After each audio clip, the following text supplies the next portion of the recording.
K104 and RJBroadcasting.com. Bronco Sports on K104 are brought to you in part by Rainy Lake Houseboats, the Outdoorsman Headquarters, Ekman Motors, the Coca-Cola Bottling Company, the Rainy Lake Medical Center, the Falls Lumber Company, the Falls International Airport, Howard's, Cenex East, City Drug, Lake of the Woods Foods of Baudette, Border Bank, Worley Motors, Enbridge, PCA, Lakes Gas, Nagurski Transportation, Edward Jones, Eric Strand and John Winkle, Snap Fitness, Northern Lumber, Manco Trucking, Hometown Hobby and Crafts, Domino's, Green Larson Mortuary, Up North Builders, North Star Electric, The Sports Shop, Rainy River Community College, and Service Master. Now let's go out to the rink for Bronco Boys Hockey on K104 and RJBroadcasting.com. Good evening, everybody. Welcome to Bronco Arena as we get set for Iron Range Conference Hockey, Section 7A hockey between the International Falls Broncos and the Greenway Raiders. Welcome to everybody on the range. Welcome to everybody in the Northland listening on K104 up here in the Falls, and of course on 96.9 KMFY down on the range in Grand Rapids. We're happy to have everybody along, and if you're watching this on video, thanks for coming along on yourliveevent.com. It's going to be a whiz-bang of a game here tonight, I think, between these two teams. The Broncos come in 2-8. They've lost their last 4 games. 3 of those 4 games were played before 2022 even started, and of course the 4th loss in that string came on Tuesday night as they lost to Proctor by a final score of 3-1 right here on home ice at Bronco Arena. It was a very even game. It was 2-1 after the first, it was 2-1 after the second, and then a goal about 8 minutes into the third period was the difference in the third period for that final score of 3-1.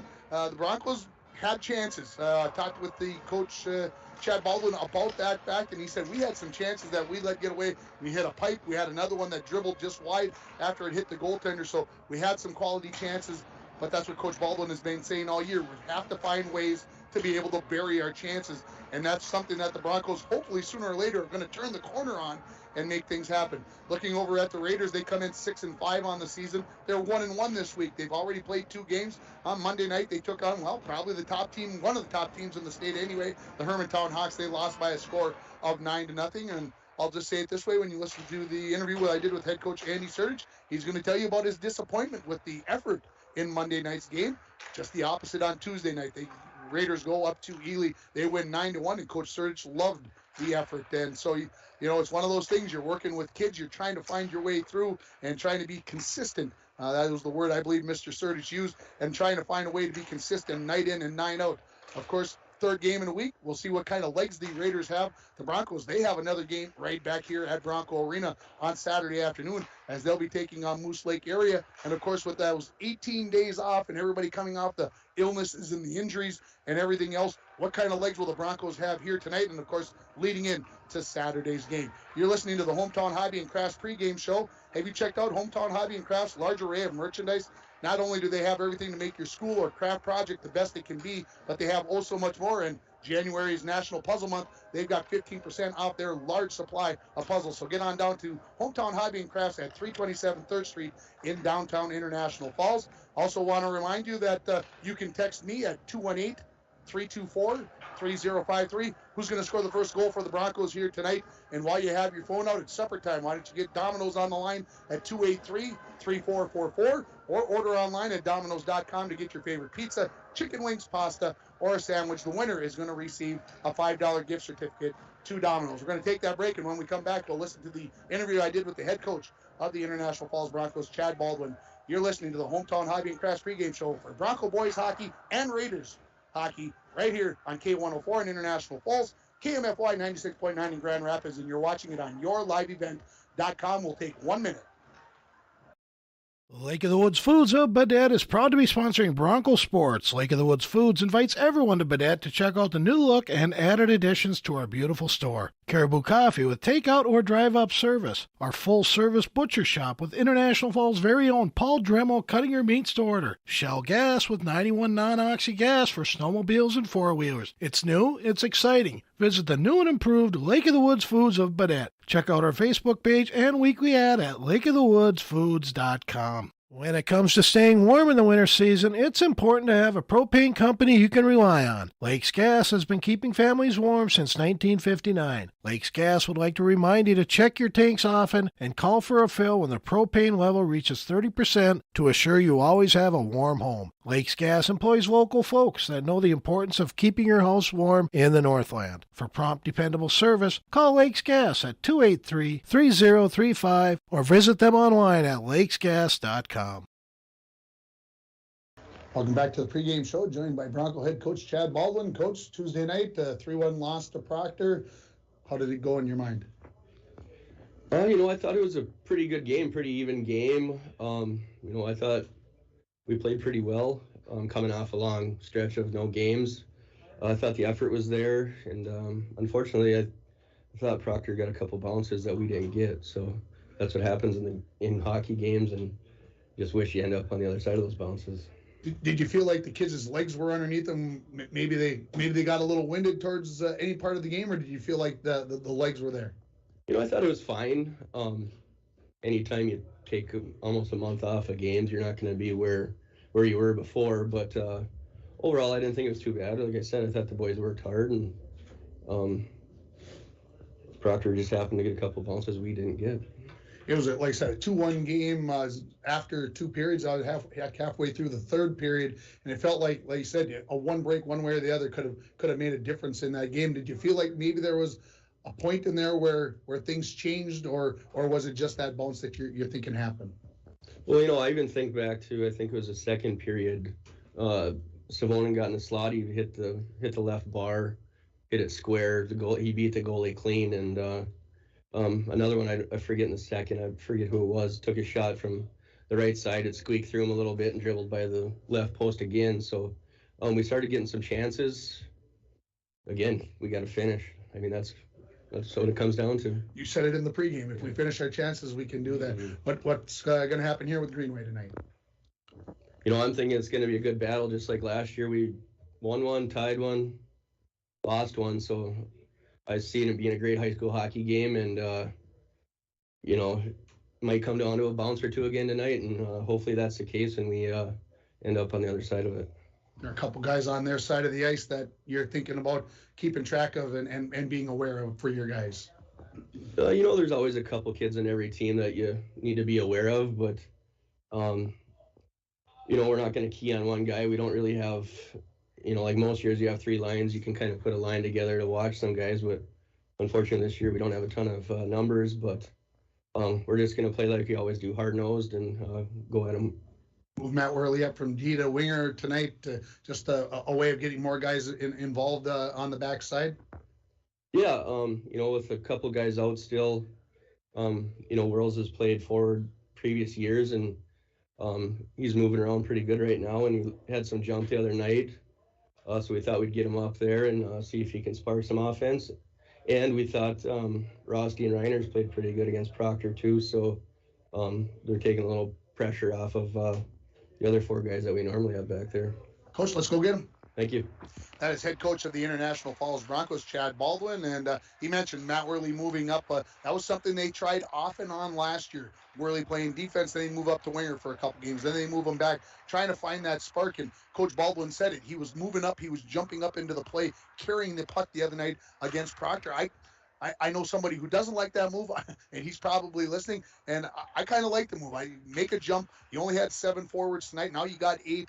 You had a couple of young kids, and like he said, in Rossi and Reiners that stepped up and I thought played fairly well the other night. So why not give them a chance to get them some more time and see what happens? And I think that's exactly what's going to be going on here. Again, you're listening to the Hometown Hobby and Crafts pregame show. Just a reminder, send your text to 218-324-3053. Who's going to score the first goal for the Broncos in this game tonight? And while you've got your phone out, why don't you order some pizza, maybe some chicken wings from Domino's at 283-3444, or go to Domino's.com. The winner will get a $5 gift certificate. Again, that cell phone number for your text is 218-324-3053.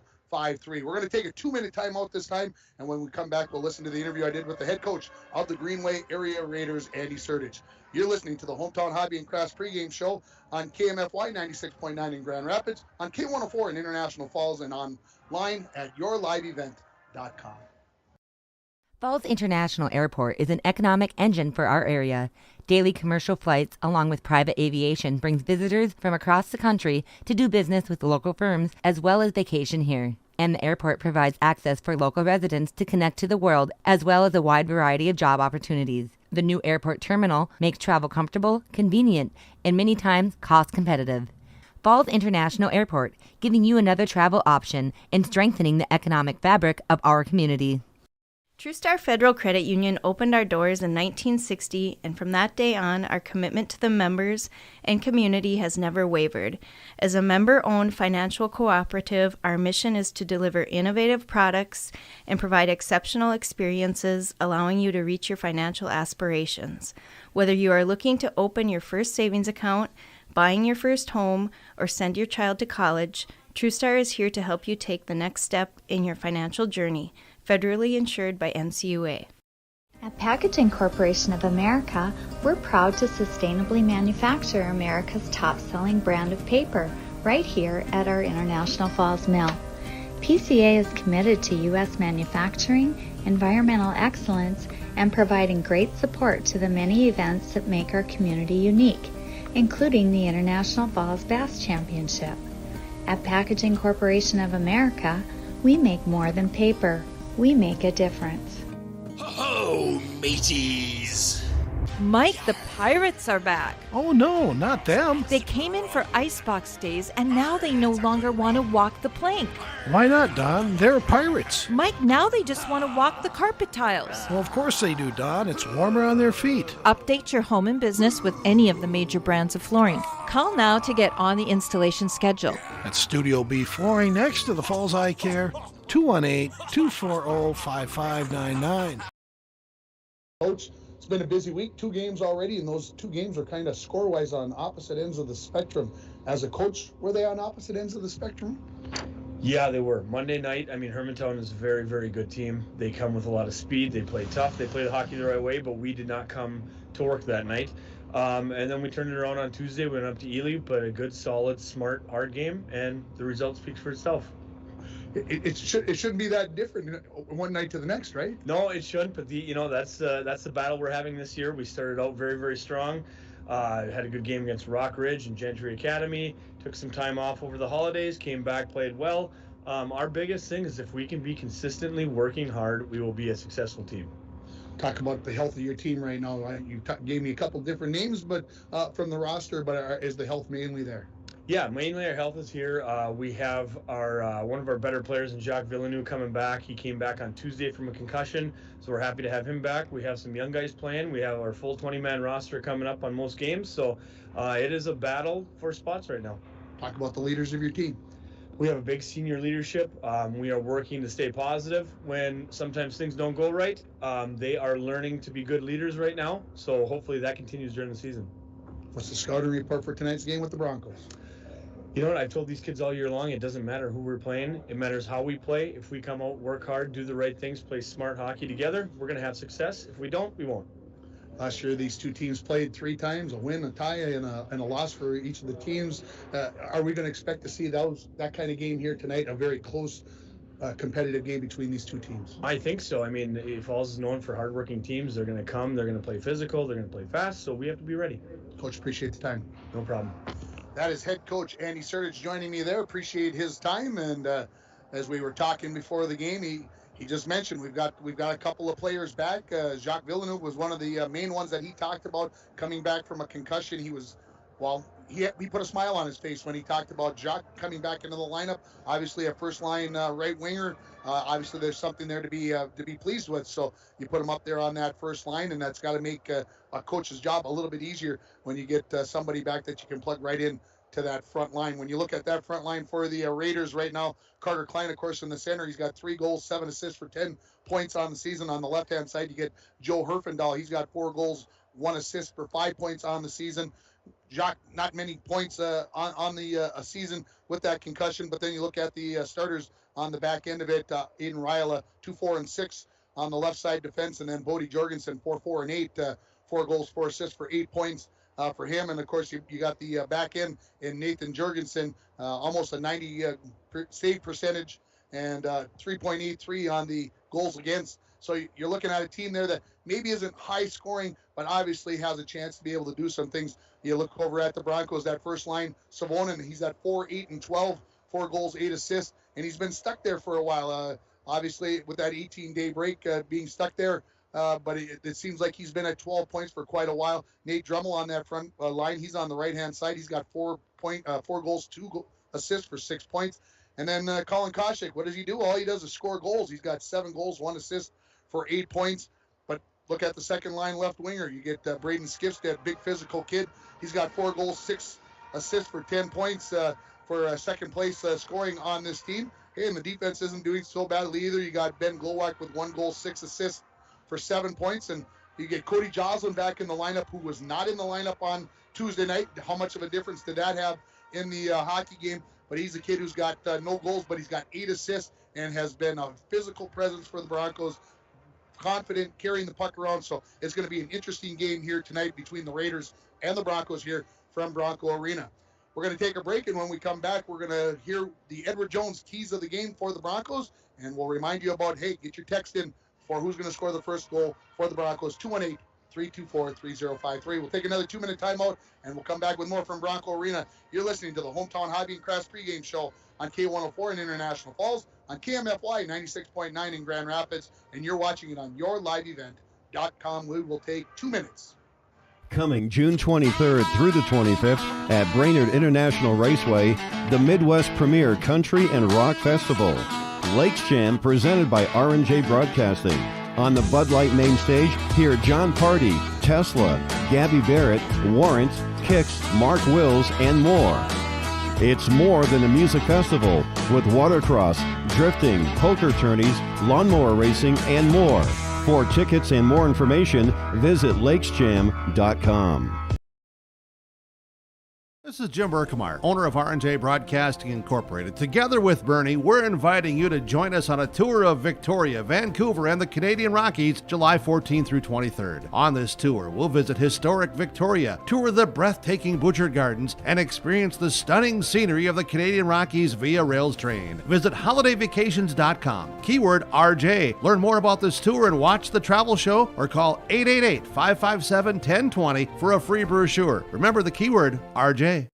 A message from CAPE, Couchiching Area Prevention and Education. The 2021 International Falls Positive Community Norm Student Survey found that most students agree that vaping or using e-cigarettes is never a good thing for anyone in their age range to do, and many students disapprove of their friends vaping or using e-cigarettes. CAPE is working together to empower the communities within Couchiching County to reduce alcohol and other drug use among youth and young adults. Together, we are strong. This ad has been funded by MNDHS BHD.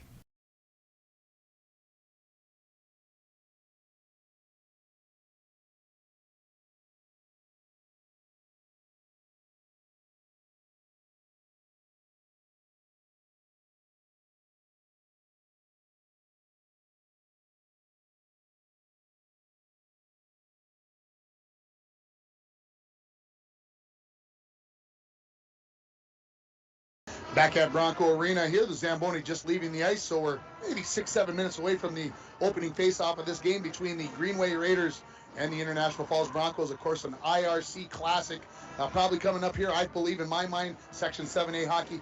This is the 146th meeting between these two teams tonight, and I was quizzing the Bronco hockey team, saying, how many wins do you think the Broncos have in 145 games?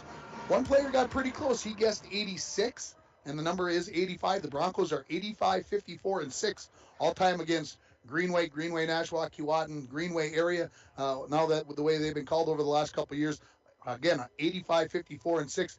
Of course, the records this year, 2-8 for the Broncos, 6-5 for the Raiders. But in my mind, you throw those records out when these two teams play, doesn't seem to really matter a whole bunch. It's time for the keys of the game. They're brought to you by Edward Jones, Eric Strand, and John Winkle.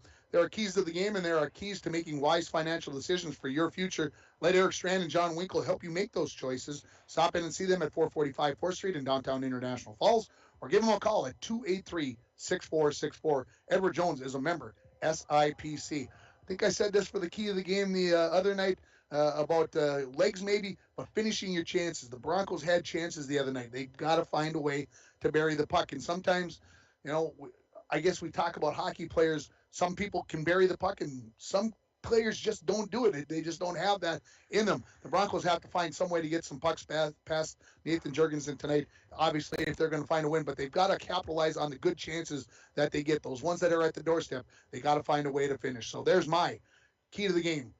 Brought to you by Edward Jones, Eric Strand, and John Winkle. Referees are on the ice, and, of course, the teams hopefully to follow right along here. Again, I mentioned earlier this week, these two teams have already played games. Greenway 9-0 loss to Hermtown on Monday night, and then a 9-1 win in Ely against Ely Northeast Range on Tuesday night. The Broncos lost here on Tuesday night by a final score of 3-1. A couple other games involving IRC teams this week already. Duluth Marshall beat North Shore 5-1, and Rockridge beat North Shore on Tuesday by a score of 10-0. So there's only 4 teams in the IRC Greenway area: Rockridge, International Falls, and North Shore. But right now, Greenway has played 2 games. They've won both of them, so they sit atop of the IRC standings with their 4 points. Rockridge is 1-1 with 2 points. The Broncos, this is their first IRC game of the year, if you can believe that. It's January 20th. They haven't played an IRC game yet on the schedule, and North Shore, rounding out the 4 teams in the IRC, they're 0-2 on the season. So lots to be decided for an IRC title yet to be thought about as we go along through the season here between these 2 teams. The Raiders are on the ice in their away greens with white, and of course I'm kind of partial to that green because I had a very similar green in my high school colors, so I always like to see the Raiders come out in those greens. And here come the Broncos in their home whites, purple and gold trim. Of course, the gold helmets here for the Broncos. Let's give you the starting lineups. They're brought to you by the Sports Shop for honest service and fair prices on bikes, hockey equipment, and snowshoes, everybody. They've got snowshoes in. Go down there and check out their supply of those. They've got snowshoes for all ages, kids all the way up to adults. So get on down there and check that out. The Sports Shop in downtown International Falls. Let's start with the visitors. Starting in goal is the senior, number 30, Nathan Jurgensen. Again, an 89-plus save percentage for him on the season. Right now, his goals against average is 3.83. On the defense, starting on the left-hand side, number 22, Aiden Ryla. He's got 2 goals, 4 assists for 6 points on the season. On the right-hand side, you've got Bodie Jorgensen. He's got 4 goals, 4 assists for 8 points for the senior. Looking up at the forward line, on the left-hand side, Joe Herfindahl, a senior, number 20, 4 goals and assists for his 5 points. On the right-hand side, just getting him back into the lineup, I believe I heard coach correctly just this week, Jacques Villeneuve, the junior, number 7, and the center for the starting line for the Raiders is going to be number 21, junior Carter Klein. 3 goals, 7 assists for 10 points on the season. Looking over at the Broncos, starting in goal will be senior number 30, Carter McBride. His save percentage on the season, just over 84%. His goals against average 4.4. He's had maybe a few more of the share of games. I think he's had 6 games compared to maybe 5, just 5 games. Maybe they split him quite evenly here between him and Diego Christensen. He gets the starting goal. The starting defense on the left-hand side will be Caden Zahn. 1 goal, 5 assists for 6 points on the season.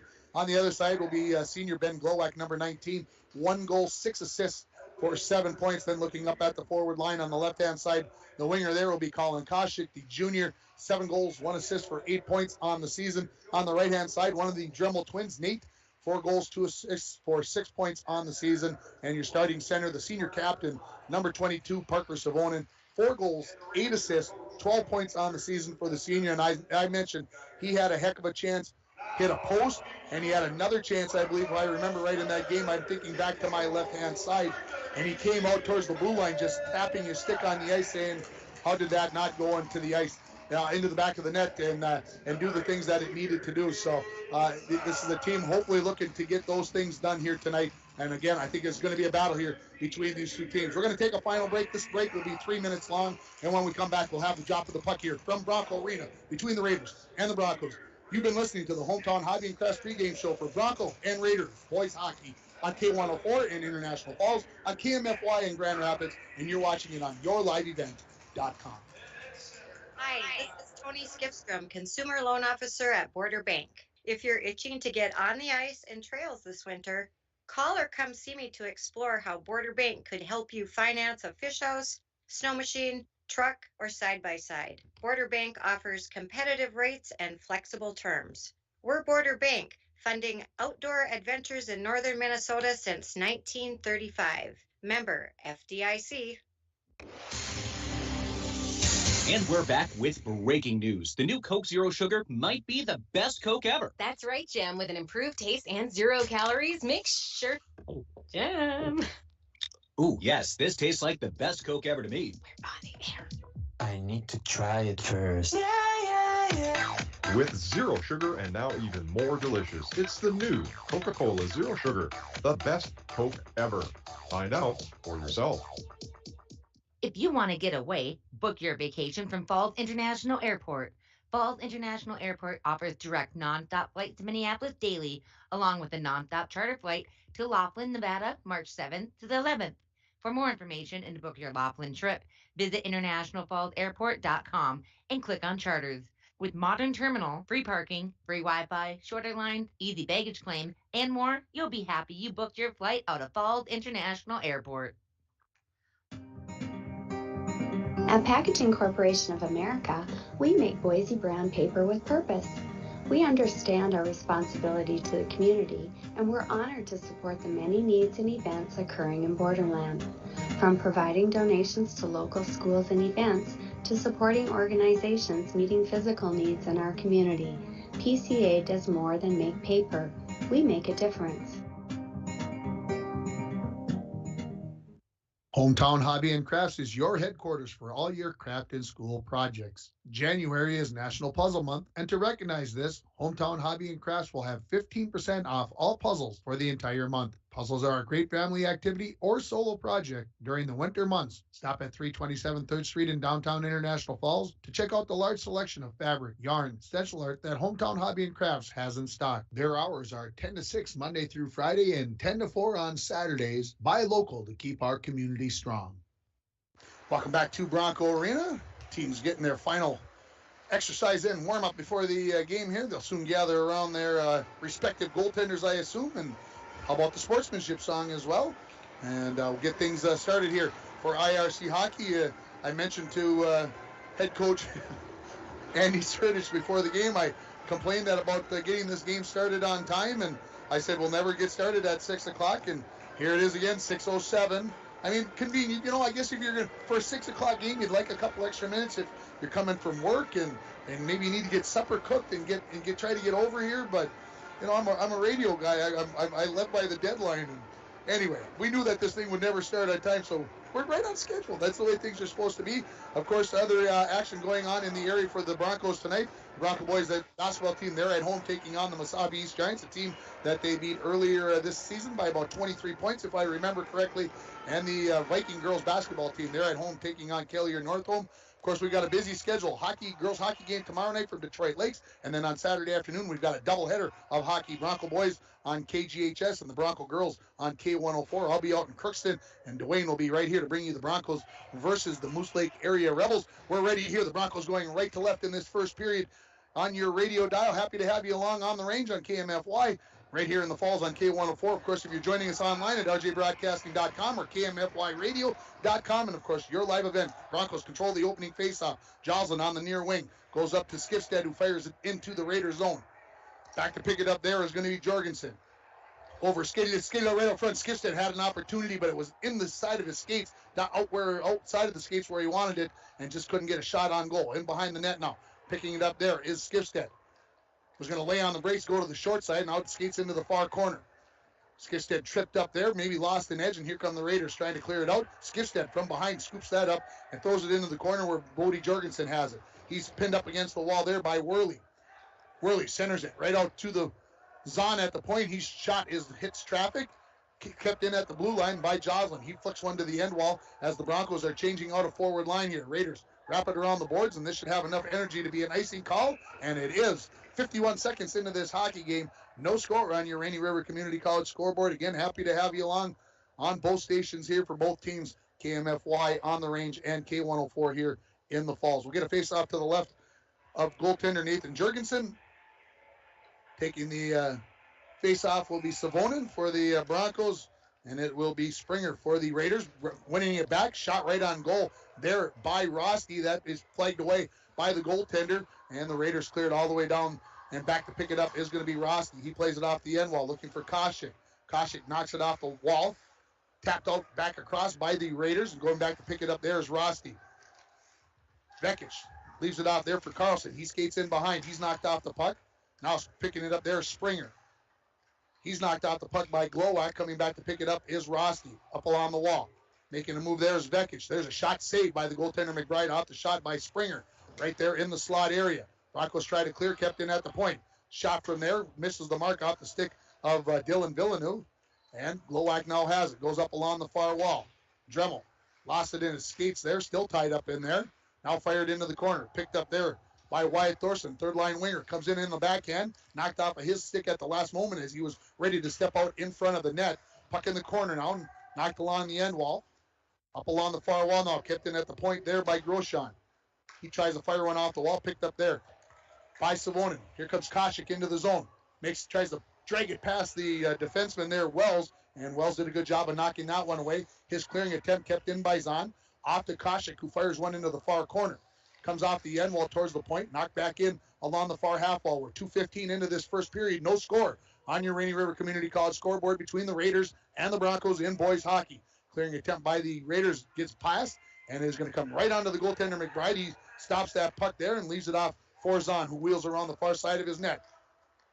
Leaves it off there for Worley. Worley looked up for Skifstead. Skifstead could not see the pass as right behind him. Now turnover. Skifstead walks in. Backhand save by Jurgensen, and a good effort there by Skifstead to come back to that puck and get a little backhanded shot there. Tried to sneak it in behind Jurgensen, but he got there with the left-handed glove. Stops the clock. 14-19 remaining in the first period. No score here between the Broncos and the Raiders. Face off one back by Dremel. Zahn, wrist shot. That's kicked away to the far corner. Wrapped around the board by the Raiders. Near side now. This is Jacques Villeneuve. He's clearing attempt, thrown back towards the net. Now skated out by Carter Klein. Coming into the zone with it is Herfindahl. His wrist shot. That was deflected a little bit by Zahn. McBride makes the easy save, hangs on to it, and we'll get a face off to his right. 14-13 now left in the first period. Broncos making a defensive pair change, getting Glowak and Reiners, and now they're going to make the forward line change as well. They'll bring their first line out of Koshik, Savonin, and Nate Dremel. First line out there for the Raiders as well, and Klein, Herfindahl, and Villeneuve. Face-off is knocked to the wall, out to the point now. Collecting it there is going to be Carpenter. Cross ice, looking for Groshon. His pass towards the corner is taken away by Glowak. He flicks it up along the near wall onto the stick of Koshik. He's ready to skate out of his own zone. Try to go cross ice for Nate Dremel. That was knocked away. Koshik gets a second effort, fires it in, and Jurgensen out of his net to set it down there for Groshon.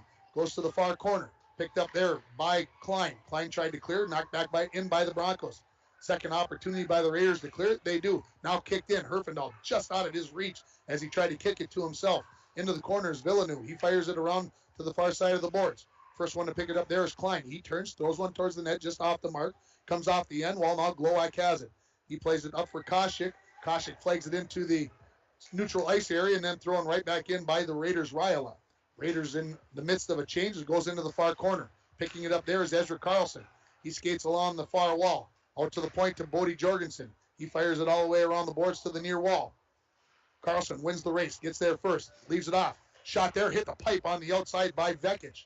Picked up there now by Glowak.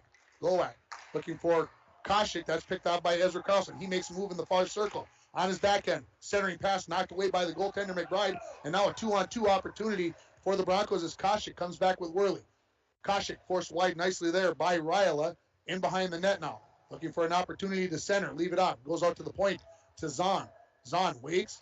Tries to find a hole. His wrist shot knocked away by the Raiders and now fired into the corner.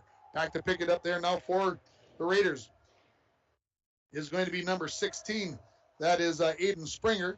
Around the boards, it goes back now in behind the Raider net. Picked out there by Max Dremel. Goes to the far point to Zahn. Zahn, wrist shot. This one goes through. That was deflected, I think, by the goaltender Jurgensen into the far corner. Here come the Broncos back to pick up the puck that was sent down the ice by the Raiders. Nate Dremel tried to poke one along, and it goes up into the Raider bench. We stop in the clock with 12:09 remaining. In the first period, no score between the Broncos and the Raiders here on your Rainy River Community College scoreboard. Your future awaits you right here in your own backyard. RRCC. Give them a call, 285-7722. Face off opposite side of the ice, just in front of the Raider bench and in front of the Raider zone. We get a late whistle. Somebody must have flinched or did something they didn't like on the face-off, so we'll redo it. Referee comes in, scolds somebody. And now throwing down, and we get another whistle. And they're going to take out the face-off man there for the Raiders in Matt Hanna. So we'll do it. No? All right. Well, I think everybody's happy now. Face-off win by the Broncos. Zahn throws it right in, and then the Raiders are going to send it right back out. Joslin kicks it over towards Zahn. Zahn throws it in. Everybody touches back up. Back to pick it up for the Raiders is Dylan Villeneuve. Throws it up along the near walls. Savonin steps in there and intercepts that pass. Savonin knocks it into the far corner. Picking it up there is Koshik. He skates to the far dot. Makes a move. Shoots. That was deflected away. Sitting there in the slot. Finally cleared away by the Raiders. And skating it out now. Here come the Raiders in Wyatt Thorson. As he comes down the near wall. Throws it off the wall. Trying to catch up to it himself. It's laying in behind the net. First one there is Zahn. Tried to go out the far side to Jake Olson. But that was knocked away by the Raiders. Centering attempt. McBride got a stick on that. And then cleared away by the Bronco defense. Koshik. Here he comes. This time with Jake Olson in the zone. There's a shot right at the head of the goaltender, Nathan Jurgensen. He gloves that and hangs on to it. And the clock now still running as I don't know who's they're worried about getting the score.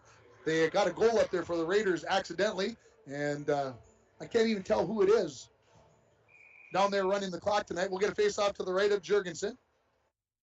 Skifstad wins it back. Glowak has it. Wrist shot. That's knocked down nicely by Jacques Villeneuve. Now back towards the net. Skifstad with a shot, and that gets the goaltender Jurgensen. He wasn't sure he had that one in the pads, but it was a low shot going for the 5-hole, and Jurgensen comes up with the save. Shots on goal, 3 apiece for each team. No. Face off. Knocked into the corner, picked up by Dremel. Dremel knocked down along the wall there on a big check by Groshon. Raiders looking to try to clear here. Making a spin around there is Carter Klein. Came up to Jacques Villeneuve and now kicked out by Klein. Ben Glowak steps up, knocks it right back into the Raiders zone. They recollect there. Coming to the near wall now. This is Jacques Villeneuve up the near wall. Skates into the Bronco zone. Gets forced wide by Glowak. Gets off a quick shot. McBride makes the save with the stick. And now Worley ready to skate it out. Flips it up in the air. That's gloved down there by Carpenter. Comes cross ice to his D partner. Now knocked into the zone. Race for the puck. First one going to be there is Jacques Villeneuve. Avoids the check of Glowak. Knocks it along in the corner. Klein stapled to the wall by Max Dremel. Puck comes loose. Picked up by Glowak. He skates in behind his net to the far side. Threads it through a couple of green jerseys to Skifstad, who knocks it out to center. And then the Raiders fire it right back in. And we are going to get an icing call on that. Just short of the red line. That was very, very close. And I didn't think it was icing, but you got to give the referee, the linesman, the benefit of the doubt on that one. Clock says 10:04 remaining in the first period. No score between the Broncos and the Raiders here on the Rainy River Community College scoreboard. Had no penalties, very few whistles. Face-off win by Savonin. Zahn, wrist shot. That's knocked away by the goaltender Jurgensen with the stick. Goes up into the netting. And so we get another whistle. 9:59 now remaining. Get another face-off to the left of Jurgensen. This will be Springer versus Savonin. Savonin wins it again. Comes out to Joslin. He flicks one towards the net. And again, Jurgensen gets it with the stick. Goes up into the netting. So another whistle. And somehow this one snuck down between the glass and the netting. So we'll redo it. We'll have a new puck brought in. And we'll do it all over again to the left of Jurgensen. This time Matt Hanna is going to come in and take the face-off as the Raider coaches change up their forward line. Face-off yet to be controlled. Finally, the Raiders come up with it. This is Thorson. Leaves it off there for Thonis. Thonis knocks it in the zone where it's picked up by Joslin. His pass is deflected and goes out of play. And so we'll get a face-off now to the right of goaltender Carter McBride. As we didn't have, I think we've had 4 whistles in the last 20 seconds. I don't think we had hardly 4 whistles in the first 7 or 8 minutes. So face-off. Goes to the wall, picked up there by Joslin. He fires it all the way around to the near wall. Koshik waits for it as he was waiting for the check from Thonis. Back in behind now. This is Thorson. He knocks it into the corner. Savonin gets there first. He's pinned up against the wall there by Hanna. Knocked out to the point, kept in there by Jurgensen. Jurgensen shoots, gloved by McBride, and we get another whistle. We'll get a face-off to the right of McBride. Coming out for the Raiders here now, going to be Herfindahl, Klein, and Villeneuve, that first line. For the Broncos, they're going to bring the second line out of Skifstad, Max Dremel, and Matt Worley. No score here at Bronco Arena in this IRC and Section 7A battle between the Broncos and the Raiders in boys hockey. Face-off won by Max Dremel. He wins more than his share, folks. All the way around the boards it comes. Skifstead couldn't handle it, kept in by Ryla. Centering pass, looking for Klein. Whipped a little bit on that one, didn't get it onto the net. Worley gets there first for the puck along the far half wall. Reiners has it. Squeezed out the puck there nicely by Klein. Clearing attempt kept in at the point by Jorgensen. Thrown into the corner. Now it comes to the point, and there's a shot by Ryla that goes a high riser over the crossbar. Another shot from the point here. That hits traffic, misses the mark off the stick of Herfindahl. Puck knocked into the corner. Klein out to the point. Ryla thought about the wrist shot. Avoids Skifstead. Throws a wrister that's wide of the far post. Comes off the end wall. Right back out. There's a wrist shot that hit Reiners. Backhanded on the rebound was the shot there by Villeneuve. That went wide of the mark. Comes along the near wall now. Klein tries to come out to the point. Skifstead gets it out of the zone. He's going to be pulled down, and we're going to have our first penalty of the hockey game, and it's going to be on the Raiders, and it is going to be number 22, Aiden Ryla, that is going to go to the box for a trip hook. We'll see which one they decide was the answer. I think it is going to be a trip. See him try to make a guess on which one. And this penalty comes at 8:31, so just past the halfway mark of the first period. This power play is brought to you by Up North Builders of International Falls. They've got planning, management, and experience. It makes a difference. Up North Builders. Face off to the right of Jurgensen. One back by the Broncos. Glowak, quick wrister. That was Nate Dremel out in front trying to deflect that one. Couldn't get a stick on it. Clearing attempt kept in by Savonin. Savonin skates along to the far half wall. Pulls the puck into the corner. Now in behind the net. Leaves it off there for Koshik. Koshik. 360s in the corner. Now 180s back in behind the goal line. Now in behind the net. Looking for a centering attempt. Tried to flag that one down there, but that was knocked away by Wells. Picked back up by the Broncos. Nate Dremel fires it in the corner. Savonin picks it up there. Good pressure by the Raiders, but kept in at the point by Glowak. He gets it out to Savonin. Back to Glowak. In the corner now to Koshik. Savonin along the near half wall. Waiting, looking, trying to get that defense moving. Koshik in the corner. Back to Savonin. Out to Glowak from the point. Wrist shot. That hit Dremel. Slain in his skates, couldn't find it, and the Raiders will send it all the way down. McBride stops the puck. Leaves it off for Glowak on the near wall. Here comes Glowak as the Raiders got fresh bodies out on the penalty kill. 1 minute remaining in it. Into the zone comes Nate Dremel. He's stripped by Jacques Villeneuve. He knocks it out to center. Picked back up there by Glowak. He backhands it into the zone. Broncos had to touch up, so allowed the Raiders to get it out to neutral again. Glowak plays it up along the wall. Picked up there by Villeneuve. Villeneuve on his backhand. Skates to the far side of the ice. Puts a backhander there. Kick saved by McBride. And now here come the Broncos. Odd man rush on the power play. 3-on-2. Simonin carries it into the zone. He's got Koshik. He lets a shot go. That was blocked down there nicely by Jorgensen. Here come the Raiders back the other way. 2-on-2. Jorgensen in the zone along the far side. Lost the handle. Flips one around the glass. It's up on the dasher. Comes into the corner as two players skated past it but couldn't get it off the dasher.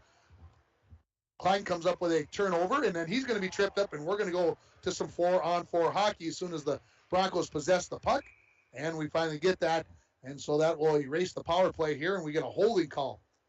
This penalty comes at, about 9:22, and it is going to be Savonin that is going to go for the hold, so we'll have 9 seconds of 4-on-4 hockey, and then the Raiders will have their first power play of this hockey game.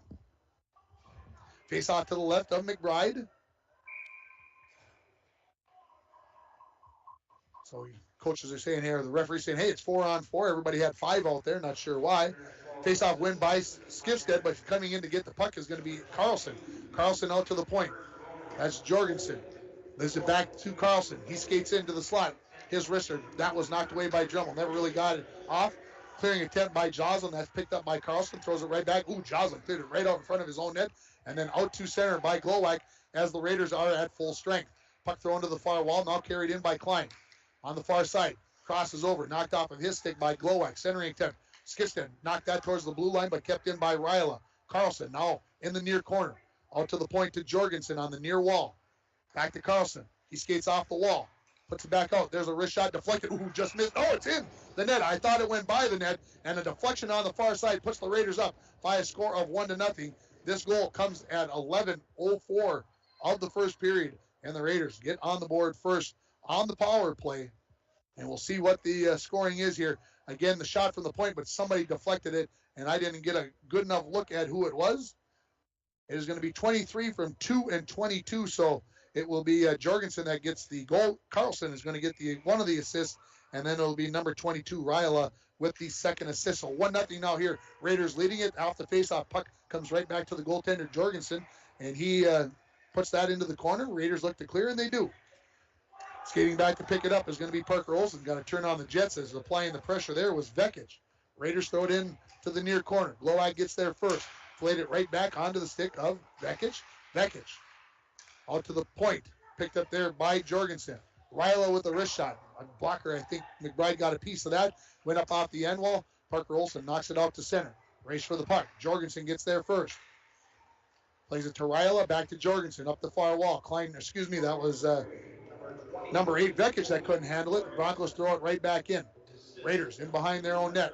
Cross ice pass. Looking to get it out was Vekic, but a turnover. Picking it up there is Max Dremel. Looking for Koshik out front.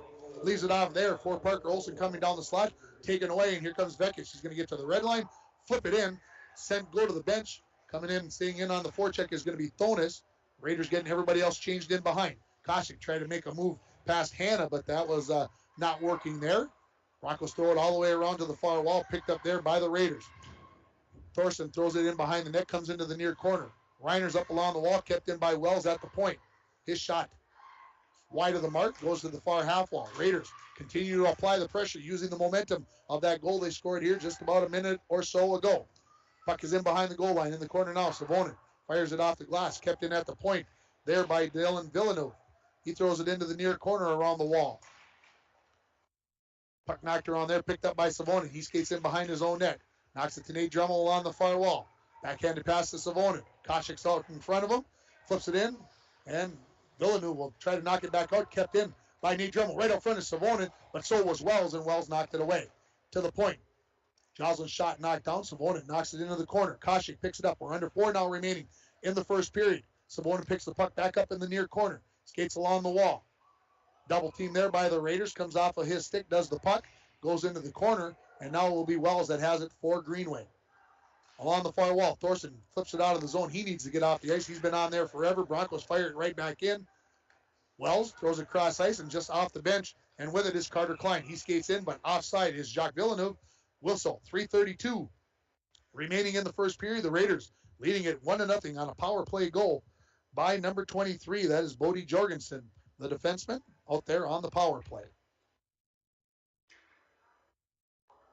Face-off will come on the far side of the ice, just in front of the Bronco bench, right here in front of me.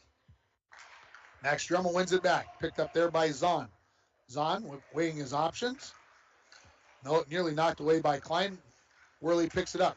That's knocked away nicely by Herfindahl as the first line continues to do a nice job of forechecking here. Joslin tries to go across ice. That was kicked away by Villeneuve. Now he knocks it in. Jock picks it back up off the wall. On his forehand shot, got right through the 5-hole, and it's 2-0 Raiders. You could hear it hit the pads of McBride, but as it hit the pad, it deflected, and it went right through the 5-hole, and it's 2-1 Raiders. This goal will come at 13:50, and we'll see what we get for the official scoring. It is going to be number 7, unassisted. So Jacques Villeneuve gets the unassisted goal, and he earned it. Let's just say it that way. He got the puck at neutral ice, threw it off the wall, came across, got himself into the slot, and fired one in. That's the way it works. Hard work pays off a lot of times. Raiders win the faceoff as we come off of the faceoff. Broncos get it back, and that is going to be Rosti who throws it back into the Raiders' zone. Picking it up there is going to be Carpenter. He goes all along the far wall. Coming out now with it is going to be Aiden Springer. Springer makes a move. Now comes in on the forehand shoot. Goal! 3-0, just that quick. And I'll tell you, Aiden Springer came in, picked his spot on the near corner top shelf, and he made no mistake, and it's 3-0 Raiders. 14:08, this goal will come back, so just, 18 seconds later by my count, and we'll see if there, what kind of an assist we'll get there, but a good effort, and the momentum for the Raiders. 16-8 and 14 is going to be the official scoring, so getting the goal there is going to be Aiden Springer. Thomas Vekic picks up the first assist, and Coleman Groshon gets the second assist. Off the faceoff, the Raiders throw it right in. Back to pick it up is Reiners. Along the far wall to Dremel. He backhands it down the ice. Jorgensen races back to pick it up for Greenway. He throws one out to center. Knocked around. Into the Raiders zone, picked up there by Jorgensen. To Ryla, back to Jorgensen. Jorgensen turns, puts it up along the wall to Vekic. Vekic, cross-ice pass looking for Carlson. Carlson brings it in, stops just inside the blue line as Reiners applied some pressure, and Reiners comes away with the puck. Now knocked away, come picking it back up now for the Raiders. This is Ryla. He knocks it in the corner. Big collision between him and Glowak in the far corner.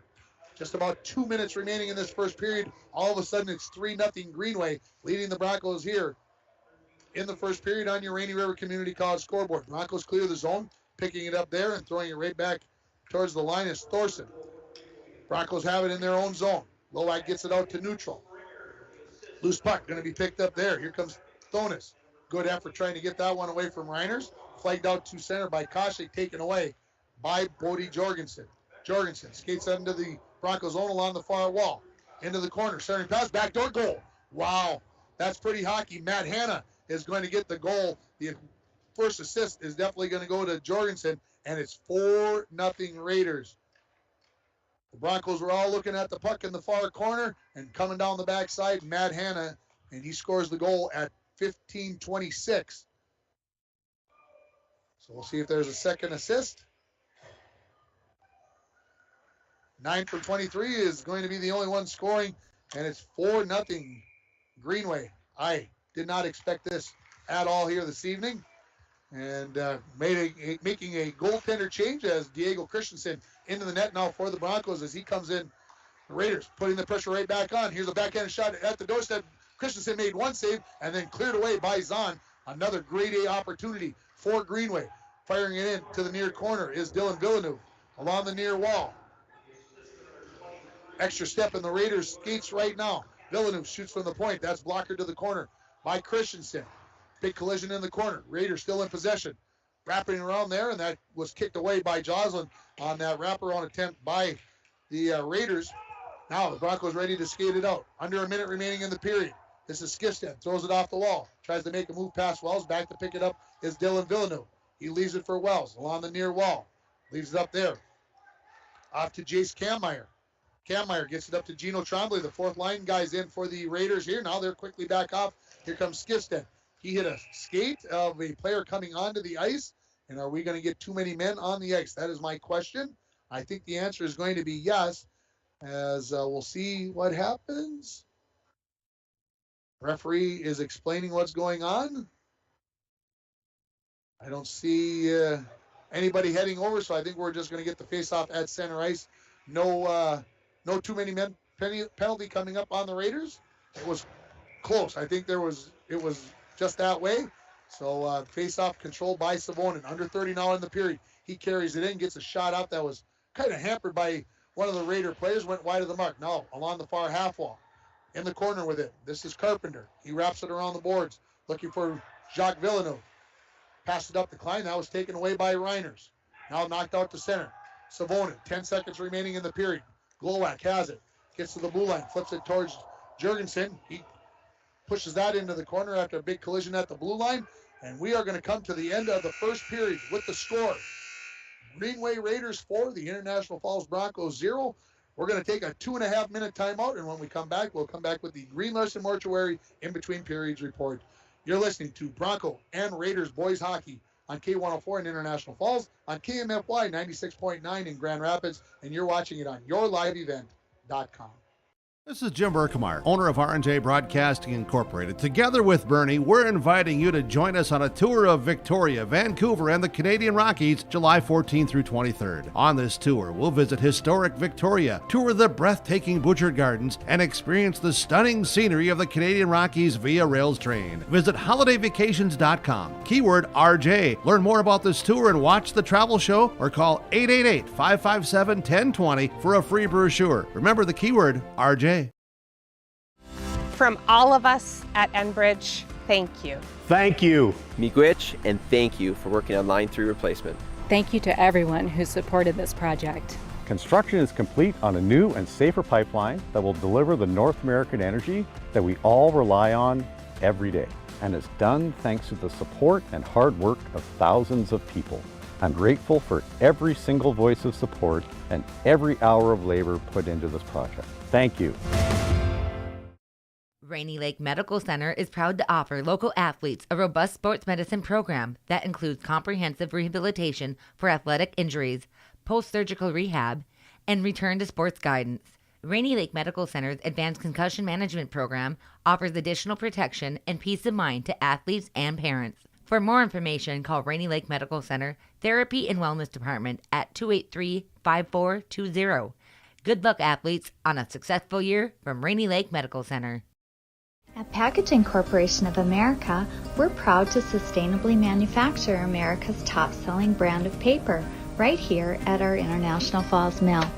PCA is committed to U.S. manufacturing, environmental excellence, and providing great support to the many events that make our community unique, including the International Falls Bass Championship. At Packaging Corporation of America, we make more than paper. We make a difference. The Green Larson Mortuary in-between periods report. It's been all Raiders in the last half of that first period. They lead it by a score of 4-0 in this hockey game. And I would say, well, I'm going to go back and look at the time of the first goal. It was 11:04 of the first period. Those first 11 minutes and change or less, I think it was a very even hockey game. Both teams had good chances, had good looks, and it was just one of those things that the Raiders got onto the power play and they broke the ice, and from there, let's just say that it all kind of avalanched in for the Broncos as the Raiders scored at 11:04, 13:50, 14:08, and 15:26, and all of a sudden it was 4-0. It was just that quick, and sometimes that's the way things go. Shots on goal in the first period were 7-5 in favor of Greenway, so you look at that, they scored on more than half of their shots against the goaltender Carter McBride, as coming in at with 130. Well, I got to make sure I got my numbers right here. And of course, you got to drop your papers on the floor to make sure that you get that opportunity to look at them, as Christensen came in with 134 remaining in that period. So as we look at it, the Raiders, after they scored that power play goal, not that they didn't have a lot of jump in their skates before that, but there was a lot more jump in them afterwards, and they made it look awfully easy down the stretch in that first period. We'll take another 2.5 minute break. When we come back, we'll run down the specifics of the scoring and tell you what else is going on in the area tonight in high school sports in our area. We'll take that 2.5 minute timeout. You're listening to the Green Larson Mortuary in-between periods report. Green Larson, welcome to a place to celebrate life and honor every memory. Go to their website at greenlarson.com. You're listening to the in-between periods report, brought to you by Green Larson on K104 in International Falls, on 96.9 in Grand Rapids, and you're watching it on yourliveevent.com. On its way, book your vacation from Falls International Airport. Falls International Airport offers direct non-stop flights to Minneapolis daily, along with a non-stop charter flight to Laughlin, Nevada, March 7th to the 11th. For more information and to book your Laughlin trip, visit internationalfallsairport.com and click on charters. With modern terminal, free parking, free Wi-Fi, shorter lines, easy baggage claim, and more, you'll be happy you booked your flight out of Falls International Airport. Lake of the Woods Foods of Baudette is proud to be sponsoring Bronco Sports. Lake of the Woods Foods invites everyone to Baudette to check out the new look and added additions to our beautiful store. Caribou Coffee with takeout or drive-up service. Our full-service butcher shop with International Falls' very own Paul Dremel cutting your meats to order. Shell Gas with 91 non-oxy gas for snowmobiles and four-wheelers. It's new, it's exciting. Visit the new and improved Lake of the Woods Foods of Baudette. Check out our Facebook page and weekly ad at lakeofthewoodsfoods.com. Edward Jones is a proud sponsor of Bronco Sports on K104. Call John Winkle or Eric Strand, financial advisors, at 283-6464 for all your investment needs. Edward Jones, member SIPC. Major key alert, don't ever play yourself. Life is like school. You will be tested, so pass it. Learn the real major keys to getting to college at GetSchooled.com. Stay focused. Now that's a major key alert. Brought to you by Get Schooled and the Ad Council. At Packaging Corporation of America, your friends and neighbors have been making high-quality Boise brand paper for 110 years. Our commitment to the community runs deep, and we're honored to invest time and resources to make life better throughout Borderland. Year after year, we join many important causes in our area, from youth to senior initiatives and everything in between. PCA is proud to support our community and proud to make Boise paper with purpose. And we're back with breaking news. The new Coke Zero Sugar might be the best Coke ever. That's right, Jam. With an improved taste and 0 calories, make sure... Oh, Jam. Ooh, yes, this tastes like the best Coke ever to me. We're on the air. I need to try it first. With zero sugar and now even more delicious, it's the new Coca-Cola Zero Sugar, the best Coke ever. Find out for yourself. Welcome back to Bronco Arena here. We're in between the first and second period, and you're listening to the Green Larson Mortuary in between periods report. Green Larson, welcome to a place to celebrate life and honor every memory. Go to their website at greenlarson.com. Let's run down the scoring for you. As I mentioned at the 11:04 mark, the first goal of the game was on the power play. It goes to Bodie Jorgensen. The assist go to Ezra Carlson and to number 22, Aiden Ryla, and it was 1-0 Raiders. And as I mentioned in the previous segment, it seemed to put a little extra zip, a little extra energy into those Raider skates after that, and the Broncos were just back on their heels. And like I said, it just kind of avalanched in. An unassisted goal for Jacques Villeneuve at the 13:50 mark, and then just 18 seconds later, Aiden Springer gets the goal on a good effort down the left-hand side. The assists go to number 8, that is Thomas Vekic, and to Coleman Groshon, the defenseman. It was 3-0 at 14:08, and then at the 15:26 mark, a nice effort on the back door. Matt Hanna was just waiting for the pass out of the corner by Bodie Jorgensen. A good defenseman, you know that they can pass. You know they got eyes up. They're always looking up. Jorgensen skated into the corner, found Hanna on the back door, and he just had to pop it into the back of the net, and that made it 4-0 in favor of Greenway. 2 penalties in that first period. Aiden Ryla took a tripping call at 8:31, and then the Savonin took the hold at 9:22. That was that power play goal that we mentioned that the Raiders were able to score. Like I said, the icebreaker in this game. Shots on goal, 7-5 in favor of the Raiders. 5 saves for Jorgensen, the goaltender for the Raiders. 2 for McBride and 1 for Christensen. The saves for the goaltenders for the Broncos in that first period. As again, 7 shots on goal and 4 of them going to the back of the net for the Raiders. We've got more hockey coming up this weekend. Matter of fact, we've got 3 more games on the air here in the Falls. We'll start tomorrow night as I will be making my way to Detroit Lakes to watch the Bronco girls and the rematch with the Detroit Lake Lakers. They played back in early December. It was a 5-4 loss for the Broncos in that game, so we'll see how the 2 teams have progressed since then. That game starts at 7 o'clock tomorrow night. Pregame at 6:40 from Detroit Lakes. Then on Saturday afternoon, I will be up in Crookston following along with the girls as they take on the Pirates out there. That game starts at 1 o'clock, the pregame at 12:40, and at exactly the same time, Dwayne will be right here with the Bronco boys as they take on the Moose Lake area Rebels. Again, that pregame to start right around 12:40, and the drop of the puck, which we know will never happen exactly at 1 o'clock, but that's the plan, is that it is going to start at 1 o'clock. So that is our schedule for this week. Next week, we're going to have 3 basketball games on the air, and possibly, if the Canadian government allows it, we may have a Fort Francis Lakers hockey game next Friday night. I'm praying that we're going to get back across. I saw something come across my newsfeed today that Ontario is going to start allowing up to 500 people into arenas.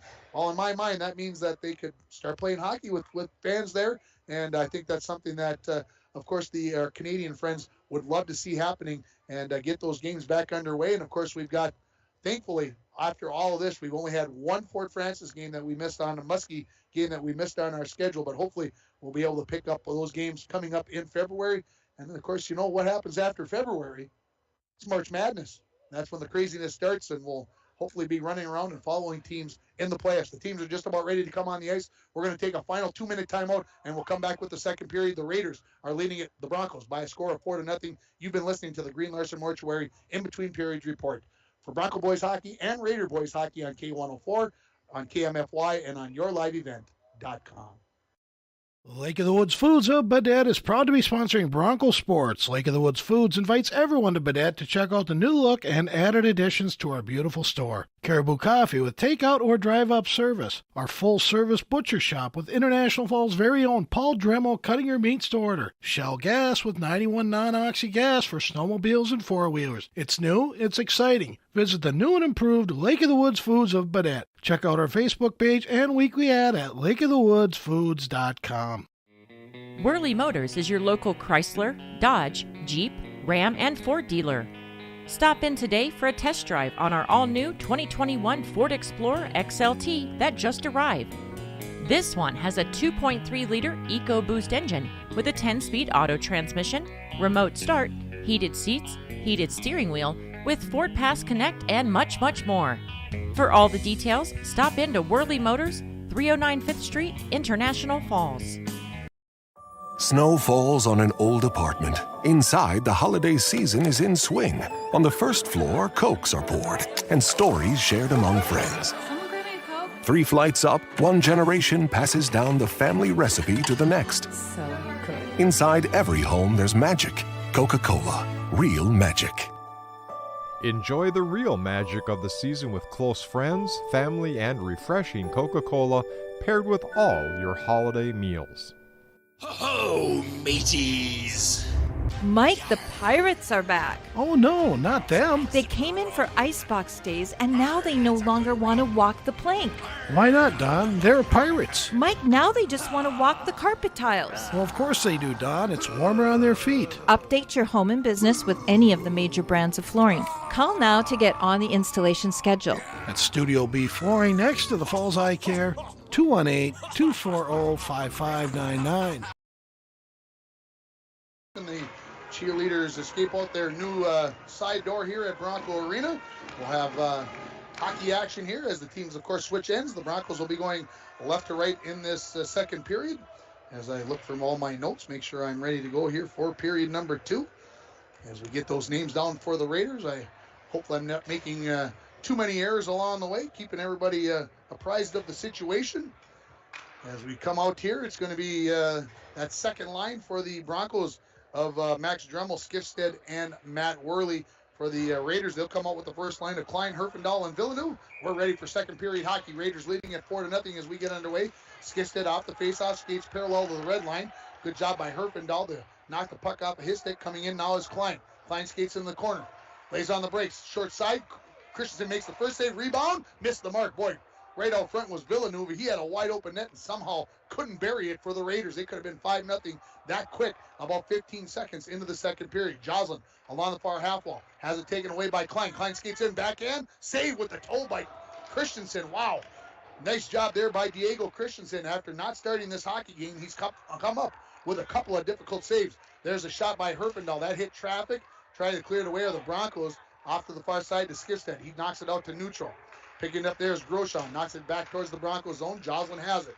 That was knocked up into the Bronco bench, so we'll get a whistle and we'll get a face-off, I believe, at the red line here, right at center ice. 48 seconds into this second period, 4-0 on your Rainy River Community College scoreboard. Start your voyage at RRCC. Your future awaits you right here in your own backyard. Rainy River Community College. Give them a call, 285-7722. Teams change forward lines, and controlling the face-off was Savonin. Getting to the red line with it is Glowacz. He fires it in. Wraps it all the way around the boards. Comes to the blue line. Knocked out to center. Going to be picked up there by Vekic. Vekic gets to the red line. No, the referee says ice. And we'll come back to the face-off on the, to the left, of Jurgensen. And that was another close one. Usually, I would say most times that one might be let go. But the linesman calling her pretty tight here. And even the referee shook his head at him. Yeah, you made the right call. Okay. Here we go. Springer versus Savonin. Raiders will control it. I can't say that the Raiders won it, but they control it. Here comes Vekic. Skates in on his backhand. Looking for Carlson with a backhand pass. That missed the mark. Throwing it into the far corner is going to be Koshik. Race for the puck. Savonin had it momentarily. Taken away by Springer. Springer held up along the wall there by Reiners. Now picking up that loose puck is Vekic. Skating off the wall, Springer. Backhanded shot. That hit Glowacz. Deflects all the way out to the blue line. Wells keeps it in. Throws it along the wall. Puck goes in behind the Bronco net. Back to pick it up is Reiners for the Broncos. Tried to go to Koshik. They couldn't connect. Throwing right back in. Raiders. There's a shot off the stick of Aiden Springer. Blockered into the corner by Christensen. Broncos knock it out to neutral. Now right here on the red line. Nate Dremel had it. Now picked up by Tavon Wells. Wells skates in. His shot. That was deflected away by Reiners. Hits up off the glass behind the Bronco net. Comes into the corner now where Savonin has it. Savonin up along the near wall. Gets to the red line. Dumps. No, it doesn't dump. That's taken away by Thorson. Thorson knocks it back into the Bronco zone. Right inside the blue line. Knocked out to center. gets past the defenseman Ryla. He races back to pick it up to the left of his own net. Fires it up along the wall. Thorson tried to tip that along. They say no icing, as they say the Broncos touched it. Reiners backhands one in the corner. Race to the puck is going to be won by Hanna. Hanna throws it in behind the net. Reiners pokes it into the corner where it will be picked up by Max Dremel. 2.5 minutes into the second period. Score remains 4-0 in favor of the Greenway Raiders. Here at Bronco Arena, thrown right back in by the Raiders. Puck behind the net, poked into the corner by Reiners, as putting on the pressure was Thorson for Greenway. Broncos try to fire it out of the zone. Knocked down at the blue line, but unable to keep it in was by Dylan Villeneuve. Puck goes far side, thrown right back into the Broncos zone by Ryla. Along the near wall, Gulak says, I need to get off the ice. He fires it down the ice, and an icing call with 14:04 remaining in the second period. And it's 4-0 on your Rainy River Community College scoreboard. Face-off will come to the right of Diego Christensen. This will be Jace Kmeyer that will take the face-off for the Raiders. It will be Max Dremel to take it for International Falls. One back by Dremel to the wall. Joslin couldn't quite control it. Now knocked in behind the net. Zahn harassed there by Kmeyer. Puck comes loose, pushed along by Dremel. Fired back into the corner there by the Raiders. Now along the far half wall. Worley finally comes away with it. Backhands one down the ice. Skating back to pick it up is going to be Dylan Villeneuve. He circles in behind his own net, throws one towards the point, comes out. Zahn throws it right back in as the Broncos tag up. That came right onto the goaltender Jurgensen. I think if it went into the net, I think the Broncos still might have been offside, as getting off the ice late there was Skifstead. Puck at neutral now. Koshik backhands one towards the line. Knocked around. Now Koshik gets it into the zone. He gets knocked down for his shovels with Dremel. Max gets there first for the puck. Knocks it in the corner. Raiders look to bring it out. They knock it out to neutral. Picked up there by Zahn. And the Broncos are going to be offside, as Nate Dremel had his twin brother Max trapped offside. So we get a whistle. 13:09 remaining in the second period. It was 4-0 after the first 17 minutes. It remains 4-0 on your Rainy River Community College scoreboard. First line out for the Raiders. First line out for the Broncos. Face-off controlled by the Raiders. Jorgensen, cross ice to Groshon. Up along the wall, losing an edge there was Villeneuve, Jacques, and the Raiders continue to possess the puck. Right back in. Big slap shot, saved by Christensen. Off the slap shot there by Jorgensen. Now along the end wall. Battle for it there. Two players from each team skating out with it is Klein. He gets tied up, but still gets it out in front, but nobody was home. Fired from the point, slap shot right into the chest of the goaltender Christensen off the stick of Jorgensen, and now the Broncos are able to get it out. Savonin, far wall. Backhands one into the zone. They'll try to dump and chase there, but Jorgensen's got a big jump. He gets there first. Villeneuve couldn't control it along the wall. Comes onto the stick of Koshik. Throws it around front. Savonin hits the outside of the pipe. Best opportunity in this period for the Broncos, and it hits the outside of the pipe. Coming off the bench was Worley. He couldn't control the puck. It's bouncing around and coming off sticks and skates, and finally picked up here. Slap shot. Goal! Max Dremel puts it into the back of the net, and the Broncos are on the board. You talked about an effort to get a first goal for the Raiders on the power play in the first period. Here's a good effort by the Broncos there, coming up with that loose puck and putting it in for the Broncos is Max Dremel. So the Broncos will score here. This goal will be at 5:50. And we'll see who the assist belonged to. 18 and 10. So Koshik gets one of the assists and Matt Worley gets the other. And the Broncos put it on the board here, and we're right back underway as pushing the puck into the Raiders zone where the Broncos comes right back out. Springer has it, leaves it off there for Carpenter. Carpenter goes far side. Now right back to Springer. He's going to skate in. Let's go with a shot. Goal. Right back. They take that 4-goal lead back. And boy, that's a wicked wrister by number 16, Springer, as he scores his second goal of the game. This goal is going to come at the 5. That last goal was at 4:50. This goal comes at 5:04 for Greenway, and they regain that 4-goal margin at 5-1. So we get 16 from 2 and 19. So Carlson gets one of the assists, and it is Carpenter that will get the other one. It's 5-1 here as the Broncos win the faceoff, throw it right in. It comes off the end wall, and Jurgensen, the goaltender, will cover it up with the glove, and we'll get a faceoff to his left. We're going to go back and give that snap shot there by Max Dremel, the snap fitness Decision of the game, Stat Fitness on Shorewood Drive is a 24-hour facility with free weights, tanning, hydro massage, and more. Personal training is available. Give Haley Silvers a call at 283-0020. That's Stat Fitness on Shorewood Drive. As we're back underway here, Wells knocks it out of their own zone, Broncos pick it up at center. Koshik gets it to Savonin, off of his stick, out to center Joslin. Throws it right back in as the Broncos tag up. Wells will chase it down in the far corner. 11.5 now remaining in the second period. 5-1, the Raiders leading it. Broncos had just cut it to 3, and the Raiders answered right back. Here's a shot by Koshik. That's blockered into the end wall by the goaltender Jurgensen. Shot by Joslin. Deflected, comes onto the stick of Carpenter, and here come the Raiders out to neutral. Knocked off of Carpenter's stick by Koshik, but right onto the stick of Wells, and now Carlson carries it up the far wall into the Broncos zone. Gets into the circle, pushed wide. There's a sharp angle shot.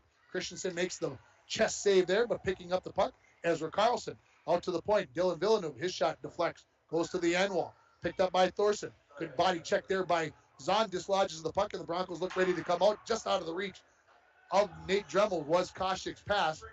Here come the Raiders looking to come back the other way, but Zahn pinching up from his defensive position, knocks it along, and now the Raiders back the other way, coming in. Shot, that hit Joslin, and he is down, and that hit him in a tough spot there.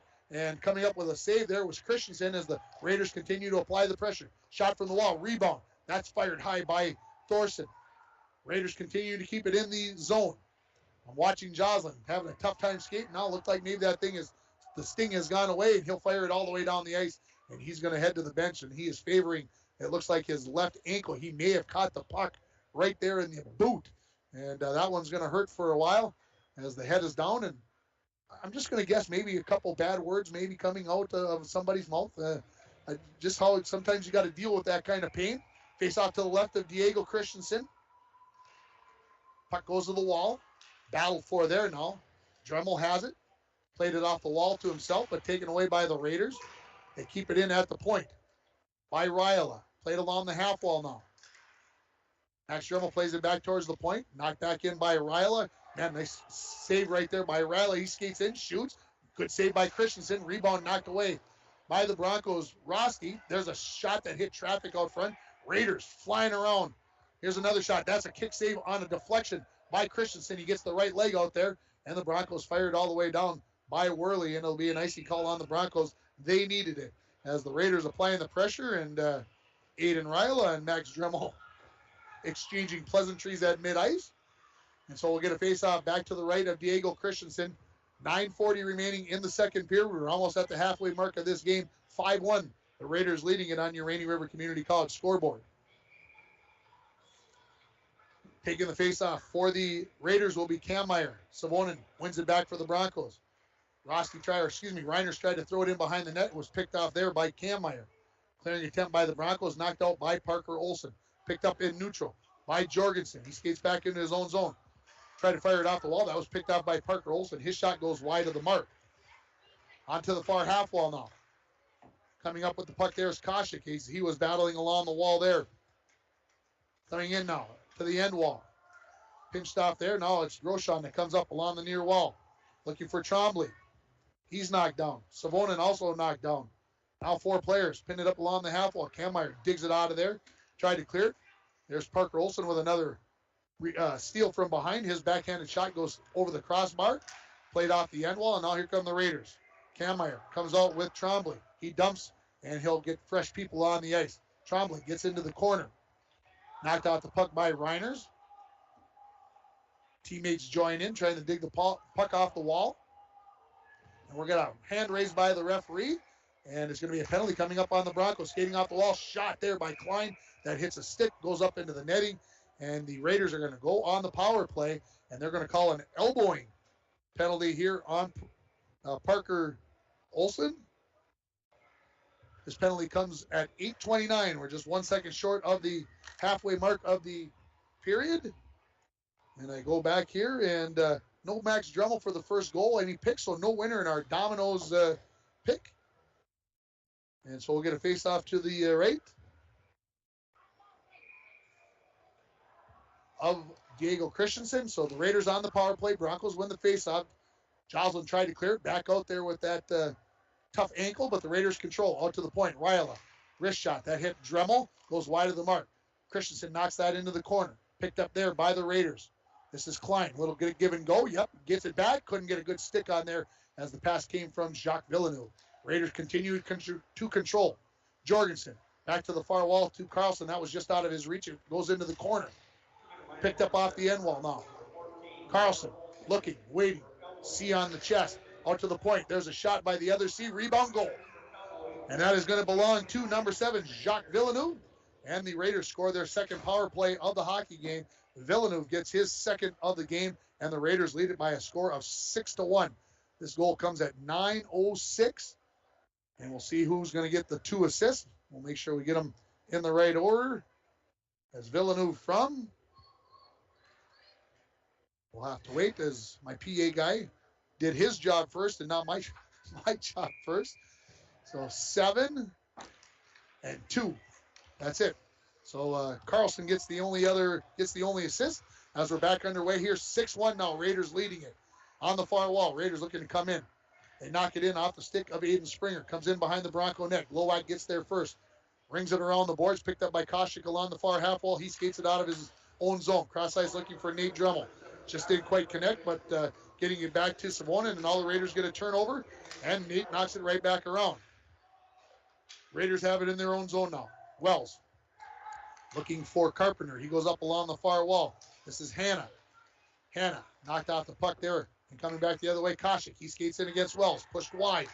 Sharp angle shot. Jurgensen, no problem with that one as he sticks it into the corner. Now along the near half wall. Comes out to the point. Glowacz. A wrist shot. That was hit by Springer, and now he'll pick up the bouncing puck. Gets it out to neutral. Glowacz will skate back to pick it up as the icing will be waved off. Didn't have enough energy, I don't think, to get that far anyway. Glowacz off the skate of Dremel. This will be an icing. No, they're going to wipe that one off. As hustling back to get it was Dylan Villeneuve. He loses an edge. Now he's looking stretch past the Thorson up along the near side. Coming in, this is Thonis. He's knocked off the puck at the last minute by Joslin. The net is off of its moorings, and we'll get a whistle with 6:36 remaining in the second period. The Raiders leading at 6-1 on your Rainy River Community College scoreboard. 4-0 after the first period. In case you joined us late, 6-1 now. Greenway leading this in this IRC and Section 7A battle. We'll see which side they decide to give the face-off to. It'll be to the left of Diego. It'll be Cam Meyer versus Max Dremel. Raiders control. Push one towards the net. Picked off there by Joslin. He throws it off the half wall. Skipstead gets there and gets it out to center. Picked up there by the Raiders. Right back in. Right back out by the Broncos. Right back in by the Raiders. And now Zahn says, I'll retreat a little bit. Come to the near side. And the Broncos will skate it out. Dremel. A little bit behind Skipstead. Ryla wins the race for the puck, but it's onto the stick of Dremel. Max gets it off to Skipstead, who knocks it in. In behind the Raider net now. Come out the far side. Skips the stick of Zahn, and now a race for the puck. Thonis should get there first. Skates into the left dot. Lost the handle on it. Centering pass. Comes all the way across ice. Sharp angle shot by Ryla. That's off the mark and hard enough to come all the way out to center ice on the ricochet. Right back in by the Raiders. Thonis tips it in. Heads for the bench. Joslin in behind his own net. Harassed there by Carter Klein. Joslin kicks it along to himself. Joining in to try to take it away was Herfindahl, but he gets it off to Koshik. Koshik out to center. Knocked off of his stick by Carter Klein. Puck just in front of the blue line. Dremel turns, tries to take an icing call, but Ryla says, no, I'm going to pick that off here. We'll see if we can get something going back the other way for the Raiders. Comes to the near wall. Zahn has it there. Try to go up to Worley. Kind of gets through a bunch of people, kind of had eyes, and back to pick it up is going to be Dylan Villeneuve. He throws it into the far corner. Pushed along by Jacques Villeneuve. Picked off there by Nate Dremel, Nate. And the Raiders have it along the near wall. And we're going to see no hand up. I thought Zahn might get a penalty there. He puts a shot on goal after getting the puck away, and that was saved by Jurgensen. Dremel. Nate had it along the far wall. It's knocked off of his stick. Cross ice pass, D to D. From Zahn to Glowacz. Tipped along by Dremel as it's going to get all the way behind the goal line here. First one there is going to be Ryla. He fires it along the wall, but kept in by Reiners. Puck bounces up in the air, pushed towards the net by by Savonin. And now the Raiders knock it out to center off the stick of Herfindahl. Racing back to pick it up. This is going to be Reiners. He wheels around behind his own net, goes out the far side. Try to play it along there. Carlson tried to skate off the wall. Here's a late shot. Christensen, rebound, goal. and the defenseman playing a little too high, and the rebound comes right out, and putting it into the back of the net, I believe for the hat trick, is going to be Aiden Springer. This goal at 12:40. And it puts the Raiders up by a score of 7-1. And again, a shot from the point. Christensen makes the initial save, but it's right onto the stick of Springer for the hat trick. The assist goes to Carlson, his 4th of the game, and the second assist goes to number 14, Coleman Groshon. Here come the Raiders right back in. Springer, I thought he was going to get the 4th one, but he whiffed on there, and I think this is Carlson that's going to put it in. It's 7-1. The puck bouncing around, and Christensen couldn't find it, and it was in the back of the net with the light on, and all of a sudden, it is 8-1, excuse me. It was 7-1, 8-1 now. I apologize, as this goal is going to come at 12:53, so just 13 seconds later. So the Raiders score 18 seconds apart in the first period. They score 13 seconds apart here in the second period, and it's going to be 2 from 16. So it'll be Carlson from Springer, and that might have been a 3. We'll have to listen to be sure. And now the Broncos are going to make another goaltender change as McBride is going to come back in with 4:07 remaining in the second period.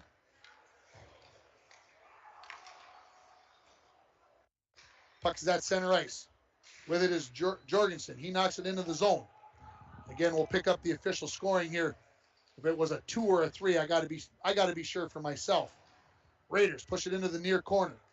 Race for the puck. Pinching in is going to be Jorgensen. He gets there first. The Broncos intercept and throw it out to center. Picked up there and thrown right back in by Coleman Groshon. Comes all the way around the boards. Picked up there by Hanna. Taken away by Zahn. Number 16. Still the previous goal. We're still catching up. Broncos out to center ice. Skifka knocked off the puck. Here comes Hanna right back into the zone. His cross ice pass. It was Ezra Carlson. It was a 2. Couldn't quite tell if it was a 2 or a 3. Broncos making the change as they throw it in behind the Raider net. Now coming out with it. This is Jorgensen. Lost the handle on it. Picks it back up. Fires it cross ice. Hanna tips it along. Thonis throws it in behind the Bronco net as he goes to the bench. Zahn has it. Plays it up to Nate Dremel. He goes back a little bit to Savonin. It's knocked off of his stick. Nicely there by Kammeyer. Broncos regain possession. Pushed into the corner now. Picking it up there is going to be Trombley. Out to the point. Shot from there. That hit traffic, goes up into the netting, and we get a whistle with 2:39 remaining in the second period. 8-1 in favor of Greenway. Happy to have you along on KMFY 96.9 and K104 in the Falls. And, of course, if you're watching us, you're watching it on yourliveevent.com. Shots on goal this period, just 6-2. But 4 of those have found the back of the net. So 7 shots on goal in the first period. The Raiders get 4. They've got 6 shots on goal and 4 of them in the net. Off the faceoff. Puck comes out to center. Raiders throw it right back in. Race for the puck. Reiners for the Broncos will get there first. He's pitched up along the end wall. Knocked off of his stick. In behind the net now. Broncos maybe got away with a hook there by Savonin. Puck finally comes loose as it was laying along the end wall. Kammeyer let's try to come out. That's knocked off of his stick. Reiners picks up the loose puck. Throws it off the glass. Kept in by Wells. Wells throws it in to the far corner where it's picked up by Savonin, who fires it all the way down the ice. He wants an icing call. He needs to get there. There's no ice as that comes in on the goaltender, Jurgensen, but the Broncos get most of the change completed. Here come the Raiders. This is Klein. Comes in on the backhand along the near side. Tries to pull it in front, but good job there by Glowacz to force that play wide. 1:45 remaining in the period. Centering pass comes all the way to the point to Wells. Wells turns, plays it off the wall into the corner. Picked up there by Herfindahl. He leaves it in behind the net, goes into the far corner. A couple of players battling in behind, nobody able to possess the puck and getting it out to center was Koscheck. Herfindahl throws it right back in. Raiders touch up. Glowacz tried to go long distance, hit Klein right in the chest. He chases it down in the corner. His centering attempt. That was knocked away by Reiners. Loose puck. Max Dremel gets it out to neutral. Picked up there by Aiden Ryla. 1:10 remaining. Coming right back in with it is Jacques Villeneuve. It's forced wide by Glowacz. Centering pass right in front. Goal. Herfindahl puts it into the back of the net. Again on a nice effort by the Raiders, number 7, Jacques Villeneuve, and it's 9-1 now in favor of Greenway. This goal comes at 15:55. So we'll see if there's a secondary assist on this one.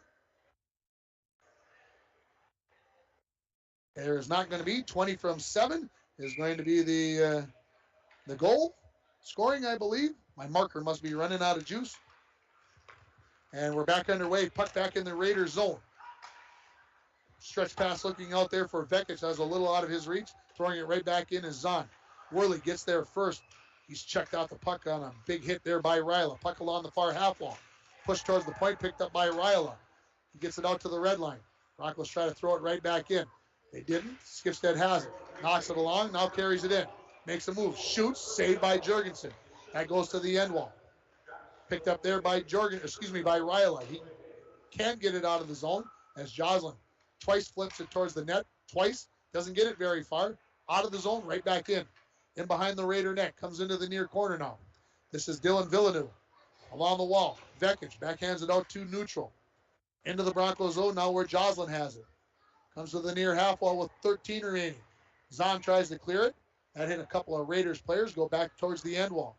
Joslin plays it off the wall. Comes out to the point. Dylan Villeneuve is going to take a big slap shot. Carter McBride will glove that as it was headed for the net with 1.5 seconds remaining.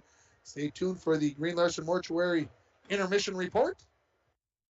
Or in-between periods report, whichever way you'd like to say it. We'll get one final face-off here. It's going to be Vekic to take it for the Raiders. And Savonin coming out late. He'll take it for the Broncos here. Savonin wins it back. That will bring us to the end of the second period. 34 minutes in the books, and the Greenway Raiders, they won in Ely the other night by a score of 9-1. That's where it is right now here after 2 periods at Bronco Arena. We're going to take a 3-minute timeout, and when we come back, we'll recap what's happened through 2 periods. You're listening to the Broncos and the Raiders in boys hockey on K104 in International Falls, on 96.9 KMFY in Grand Rapids, and you're watching it on yourliveevent.com. Howard Senix East invites you in to see all they offer. Senix East is much more than just a gas station. They are the only convenience store that carries a selection of Canadian bread in town, have low milk prices, knickknacks, and more. Howard Senix East offers a 7-cent per gallon discount on gasoline when paying with cash. Senix East is also looking to hire dependable people to join their team. Stop in at the store and apply. Open 6 a.m. to 9 p.m. Howard Senix East on Highway 53. City Drug, your community health mart pharmacy, invites you to eat well and live better with Frontier Soups.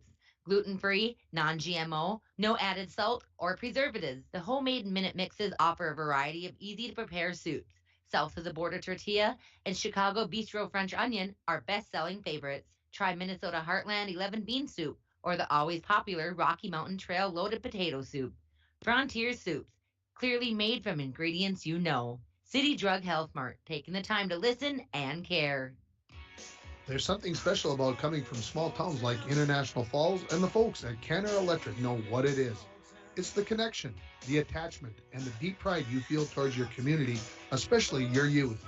Canada Electric is a proud supporter of Bronco hockey and wish them the best of luck during the 21-22 season. Remember to call Canada Electric at 283-8319 for all your electrical needs, residential or commercial, or stop at 500 4th Street. Rainy Lake Medical Center is proud to offer local athletes a robust sports medicine program that includes comprehensive rehabilitation for athletic injuries, post-surgical rehab, and return to sports guidance. Rainy Lake Medical Center's advanced concussion management program offers additional protection and peace of mind to athletes and parents. For more information, call Rainy Lake Medical Center Therapy and Wellness Department at 283-5420. Good luck, athletes, on a successful year from Rainy Lake Medical Center.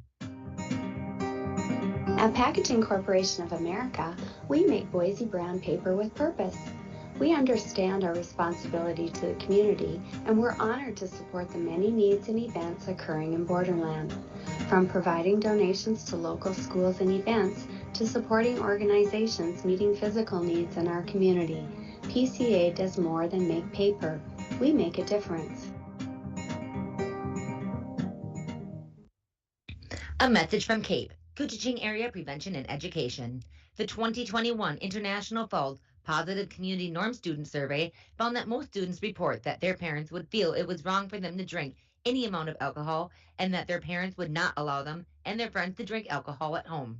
CAPE is working together to empower the communities within Coochin County to reduce alcohol and other drug use among youth and young adults. Together, we are strong. This ad has been funded by MNDHS BHD. Welcome back to Bronco Arena here in the second intermission for the Green Larson Mortuary In Between Periods report. Green Larson, welcome to a place to celebrate life and honor every memory. Go to their website at greenlarson.com. Well, folks, wow. I feel shell-shocked. I can't imagine the way the Bronco team feels, and maybe the Bronco goaltenders. I look up at the scoreboard, and I'm shocked, to be honest with you, folks. The Raiders have just 14 shots on goal. Now, I feel like that maybe is a little shy. I feel like maybe they've had some more shots on goal than that, but there's 14 shots on goal. 9 of them have made the back of the net by the official score. The Broncos have had just 7 shots on goal in this game. Kind of tells you, kind of dictates the way the play has gone in this hockey game, because the Raiders, it seems like, well, I'll liken it to use the analogy of like a feeding frenzy for sharks. It seems like once they get one, the pace of play picks up and they continue to pour it on. And that's what happened in the first period when they scored at the just past the 11-minute mark, and then they scored 3 more in the second period. It took them just over 5 minutes to get in, but then they scored at just over 9, at 12, at 13, and 15. They lead it by a score of 9-1 as they scored 4 in the first, 5 here in the second. And Coach Serdich talked to me about the play of this team being consistent. Well, he scored 9 goals in Ely on Tuesday night. He got 9 goals in 2 periods here at Bronco Arena tonight. He's got to like the effort, folks. If you didn't like the effort against Hermantown, and of course, in my mind, and I wasn't there, folks, if you're listening from the Greenway area, but Hermantown can make you look like you're not trying very hard. I think they can make you look pretty foolish a lot of times, and sometimes you might think, well, geez, we don't have a chance against the number 1 team in the state, but all coach is looking for is effort, and it sure seems like the Raiders have found it as they play their 3rd game in 4 nights right here. The Broncos have made 2 goaltender changes in this game already, and Dwayne, my video guy, and I were just talking. It looks like the Raiders are able to find the puck onto their stick and hang on to it. The Broncos don't seem to be able to do that, whether it's looking to pass the puck, trying to get it out too quickly, but I think both Dwayne and I would like to see them possess the puck. I can hear Mike Bolstead sitting at home here tonight listening to the game or watching the game on TV going, possess the puck, carry the puck. That's the number 1 thing that a hockey player has to learn to do. Learn to possess the puck, control it, and find a way, and then know when to pass it and when not to pass it. And it seems like right now that the Broncos are searching to find whether they should be passing the puck or carrying the puck in this situation. We're going to take another 3-minute timeout, and when we come back, we will recap the scoring in that second period and more. You're listening to the Green Larson Mortuary In Between Periods report on K104 in International Falls, on KMFY in Grand Rapids, and you're watching it on yourliveevent.com.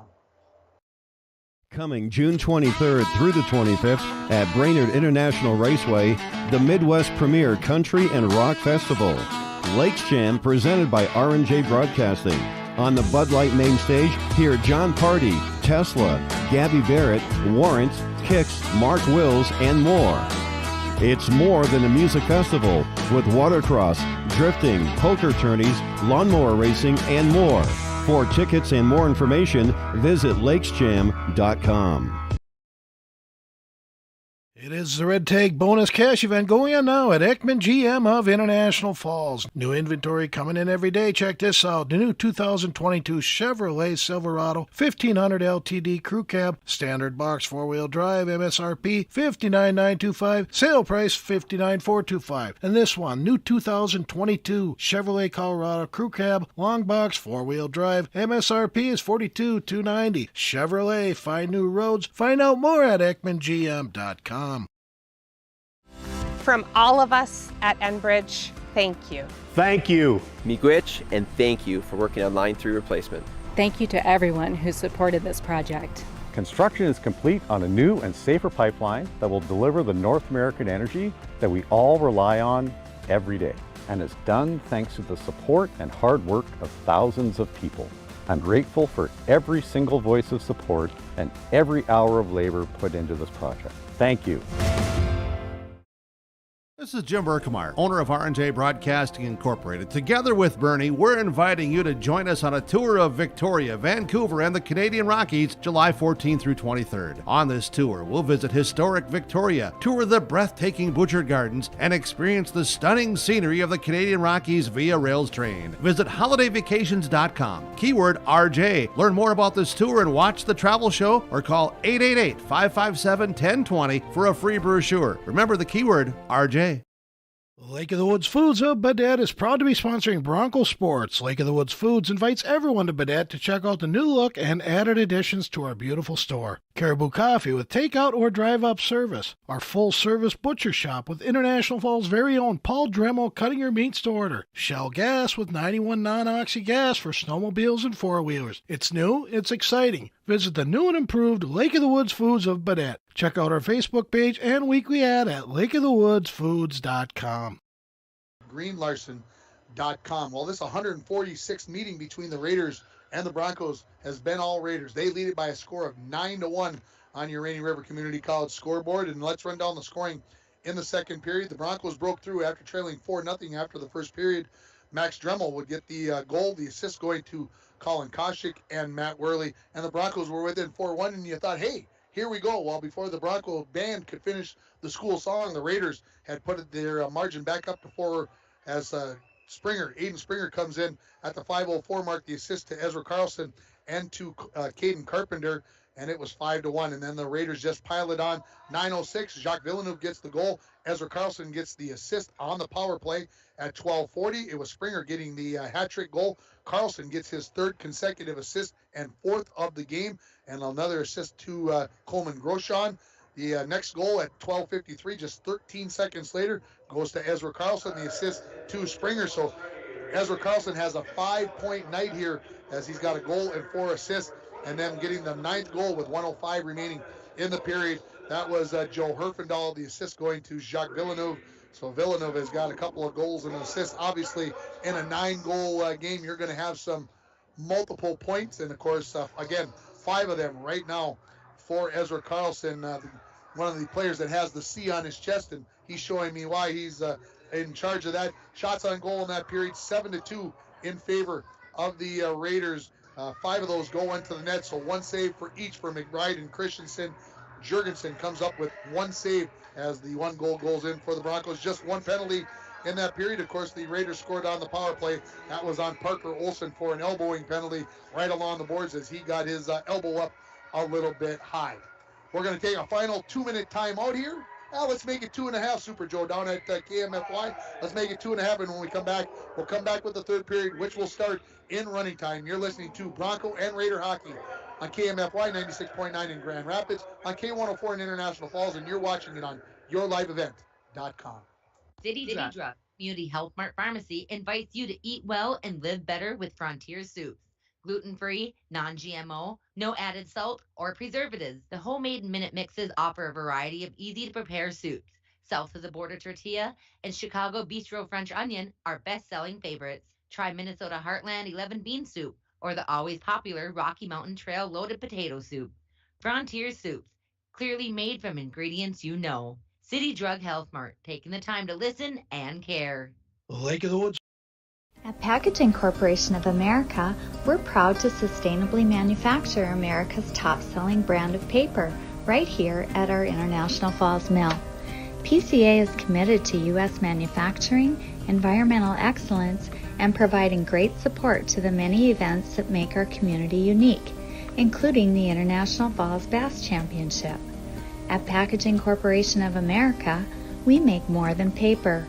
We make a difference. Ho-ho, mateys! Mike, the Pirates are back. Oh no, not them. They came in for icebox days, and now they no longer want to walk the plank. Why not, Don? They're pirates. Mike, now they just want to walk the carpet tiles. Well, of course they do, Don. It's warmer on their feet. Update your home and business with any of the major brands of flooring. Call now to get on the installation schedule. At Studio B Flooring next to the Falls Eye Care, 218-240-5599. Falls International Airport is an economic engine for our area. Daily commercial flights, along with private aviation, brings visitors from across the country to do business with local firms as well as vacation here. And the airport provides access for local residents to connect to the world as well as a wide variety of job opportunities. The new airport terminal makes travel comfortable, convenient, and many times cost competitive. Falls International Airport, giving you another travel option and strengthening the economic fabric of our community. Snow falls on an old apartment. Inside, the holiday season is in swing. On the first floor, Cokes are poured and stories shared among friends. 3 flights up, one generation passes down the family recipe to the next. So good. Inside every home, there's magic. Coca-Cola, real magic.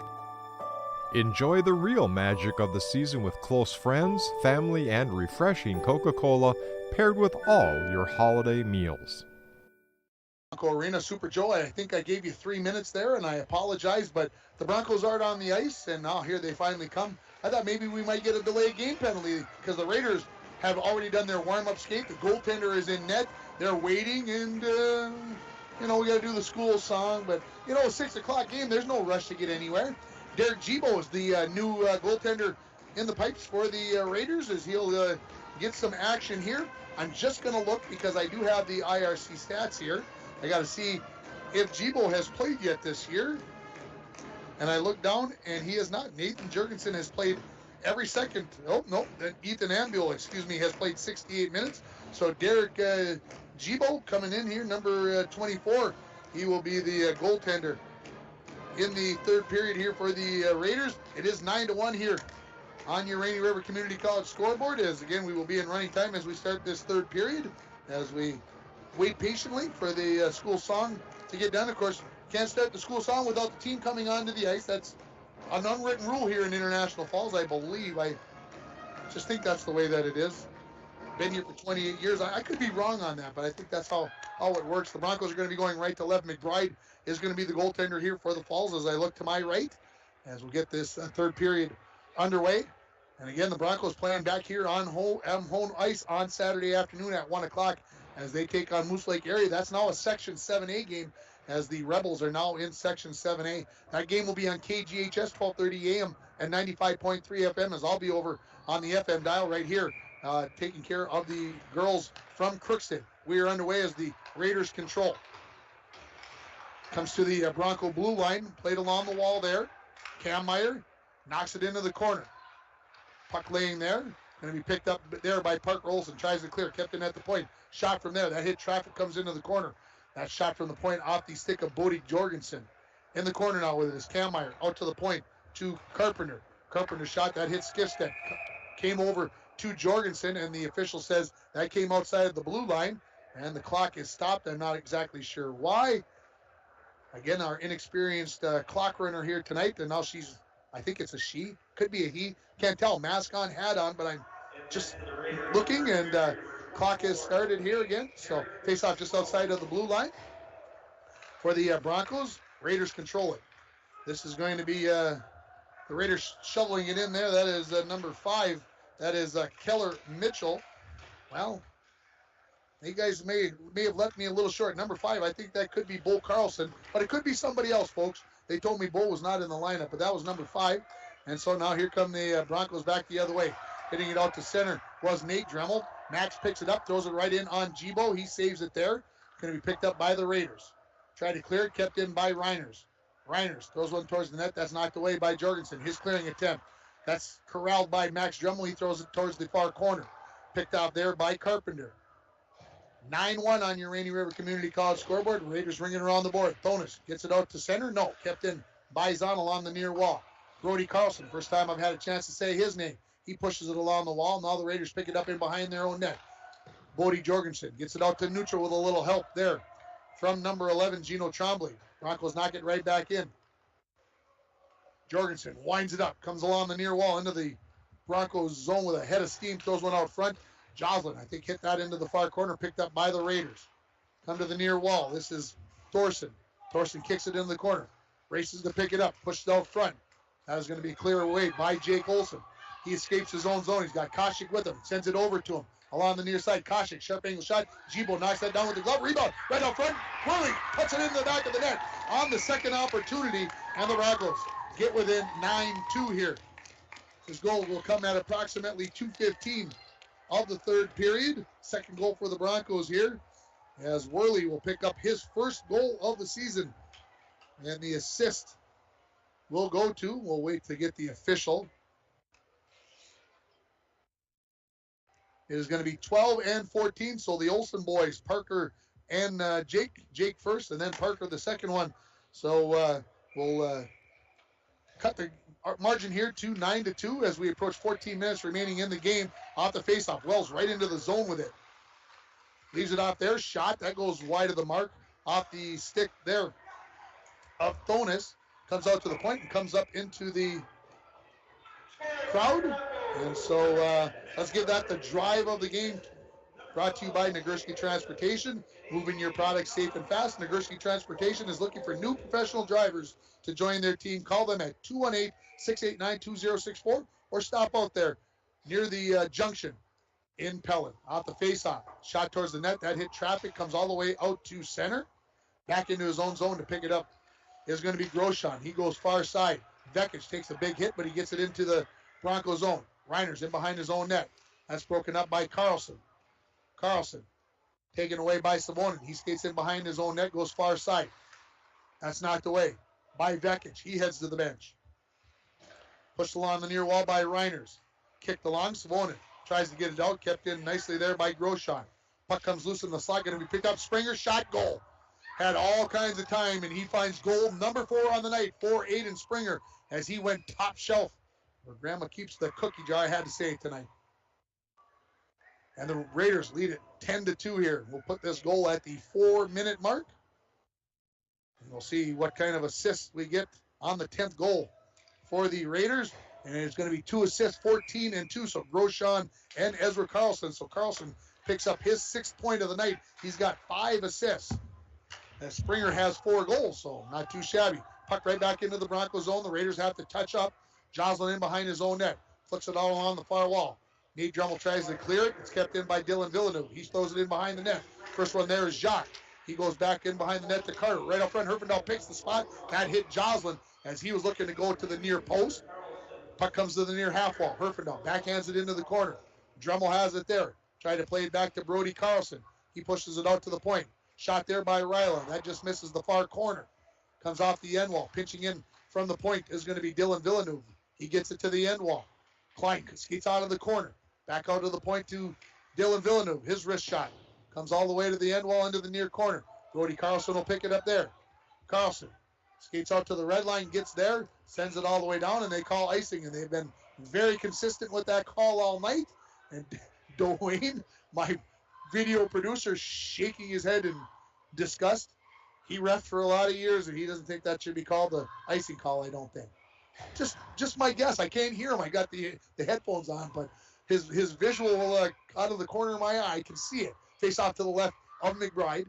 It'll be Koshik versus, that is Kammeyer. He wins it back, does Kammeyer. Kept in at the point. Shot from there. Kick saved by McBride. Off the quick wrist shot there by Jorgensen. Another shot from the point. That hits traffic. Cleared away by Glowak. He goes to the far wall. Bounces out towards the blue line. Jorgensen picks that up. Skates in. Shoots. Saved by McBride with the blocker. To the far half wall. Pushed into the corner now. Raiders have it. Skating off the wall with it is Trombley. He was looking for coming right down the slide Kammeyer. That pass was picked off. The Broncos knock it out to neutral. Taken right back by the Raiders. Here comes Kammeyer.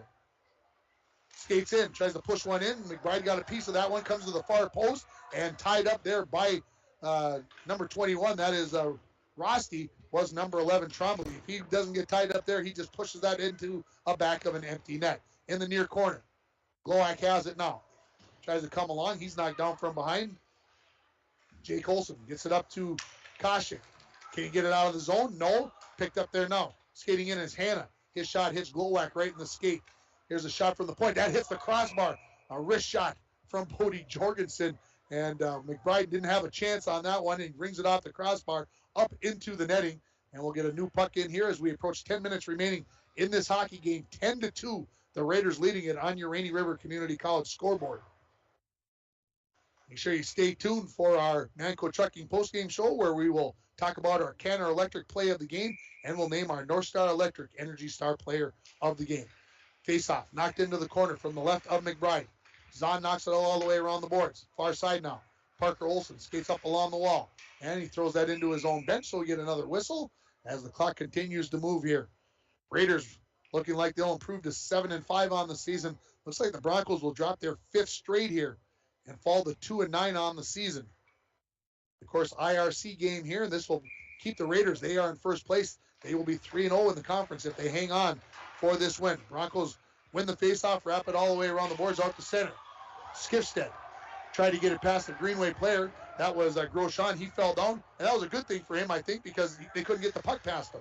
Raiders throw it in. Centering pass right up front, walking in. Thonis, goal. About 5 players in front of the bench. They all are in front of the goal. They all kind of slid to one side of the goal, and it just opened up for Thonis, and he puts it into the back of the net, and it's 11-2 Greenway. We'll call this goal at 8 minutes. Thonis picks up his first point of the night. We'll wait for the assist. Goes to number 3. That is Wyatt Thorson. 11-2. Wow. If you'd have told me that there were going to be 13 goals in this game, I'd have said you were crazy. If you'd have told me that one team was getting 11 of them, I'd have said you were even crazier. But that's where we're at, folks. Halfway mark of the 3rd period. Broncos back in their own zone. They get it out to center, to the far wall. Nate looking for Max, brother to brother. Tied up was Max. Puck still laying along the far wall. Now here come the Raiders. They knock that into the zone off the stick of Springer. Joslin trying to get back there, but Ezra Carlson, he's done everything else tonight. He's got a goal and 5 assists, and he might as well get to the puck first as well. Puck now laying along the end wall. Max Dremel takes a big slap shot at that, tries to clear, kept in by Wells, but now knocked out by Nate Dremel. Dremel tried to get past Grosjean there, but Grosjean did a good job of knocking that away. Puck thrown towards the Raider net. That's picked off by the Raider defense, thrown around. Deflection as the clearing attempt comes right back towards the goal. Wells knocked that one away. Wells picks it back up in the corner. Backhands one into the far corner to Grosjean. Grosjean pushes that past Rosti and gets it out to center. Nate Dremel throws it right back in. Broncos touch up. Both teams changing. Wells in the near corner. Throws it up along the near wall. Carlson couldn't handle that. Pass comes onto the stick of Koshik. He throws a wrister towards the goaltender, Jibo. He makes the save, and the clock keeps moving with 7:15 remaining in this 3rd period. Again, 11-2 in favor of the Raiders. Face off to the right of Jibo, who came in relief of the starting goaltender, Jurgensen. I think I called him Jurgensen here a few moments ago. I apologize, Derek Jibo. Raiders control the face-off, throw it into the corner. Koshik comes out to the point. Glowak, wrister. That hit Jacques Villeneuve in the skate. He kicked that into the corner. Klein picks it up there. Backhand pass in behind for Dylan Villeneuve, and now here come the Raiders. Cross-ice pass looking for Jacques. That's going to be a little out of his reach, and there'll be an icing call on the Raiders. Again, tomorrow night here on K104, I'll have Bronco girls hockey from Detroit Lakes. As the Bronco girls look for their first win of the season. They played the Lakers here back in early December. It was a 5-4 hockey game. So we'll see if the Broncos can pull through and get that first win of the season. And then we'll follow them up to Crookston on Saturday afternoon. And, of course, the Bronco boys, they'll be on KGHS on Saturday afternoon. Both games start at 1 o'clock. Off the faceoff. Raiders now have the puck. This is Kammeyer. Goes out from behind his net. Broncos try to clear out. The Broncos keep it in. Shot from the point there by Zahn. Misses the mark. Comes into the corner. Ryla throws it in behind his own net. Goes all the way to the far half wall. And the Raiders are going to throw this one down the ice. Trombley got a little too much on that one and takes the icing call as we go under 6 now remaining in the hockey game. Again, stay tuned for the Manco Trucking post-game show where we'll name our North Star Electric Energy Star player of the game and we'll name our Canner Electric play of the game. Faceoff comes to the left of Jibo. Faceoff, won by Savonin. Skips to try to take a shot, and that was knocked away by Trombley. Trombley gets a return pass there from Bo Carlson. Comes to the end wall now in behind the Bronco net. Centering pass right out front at the doorstep was Kammeyer, and McBride comes up with another save. Clearing attempt, kept in nicely by Aiden Ryla. He makes a couple of moves, pushes it towards net. He gets the bouncing puck, and McBride comes up with a better play. That's a heck of an effort by number 22, Aiden Ryla. But I'll tell you, as they say, equal to the task was McBride on that save attempt. Faceoff will come to McBride's right as we go under 5 minutes remaining. Raiders led it 4-0 after the first, 9-1 after 2. They lead at 11-2 here with under 5 remaining. Faceoff win by the Raiders. Knocked away by Skifstead. Gibo's going to race out for the puck and beat Skifstead by about a stride. Otherwise, there was going to be a breakaway attempt for the junior left winger. Raiders send it all the way back down. Picked up there by Glowacz. His clearing attempt picked out by Wyatt Thorson. Loose puck picked up. Ooh, Hannah went for the big wrist shot, missed it. Clearing attempt kept in at the point area, excuse me, by Dylan Villeneuve. Broncos knock it out. The Raiders knock it right back in, and we're going to get a penalty coming up on the Broncos, I believe, for a rough. And it is going to be Parker Olson. Took an elbowing penalty earlier. He's now going to go for the rough. So there's 4 penalties in this game. He's taken 4 of them. This penalty comes at approximately the 13-minute mark. So we'll get a face-off to the left of McBride. Koshik wins it into the corner. Zahn possesses, turns, tries to fire it all the way down the ice.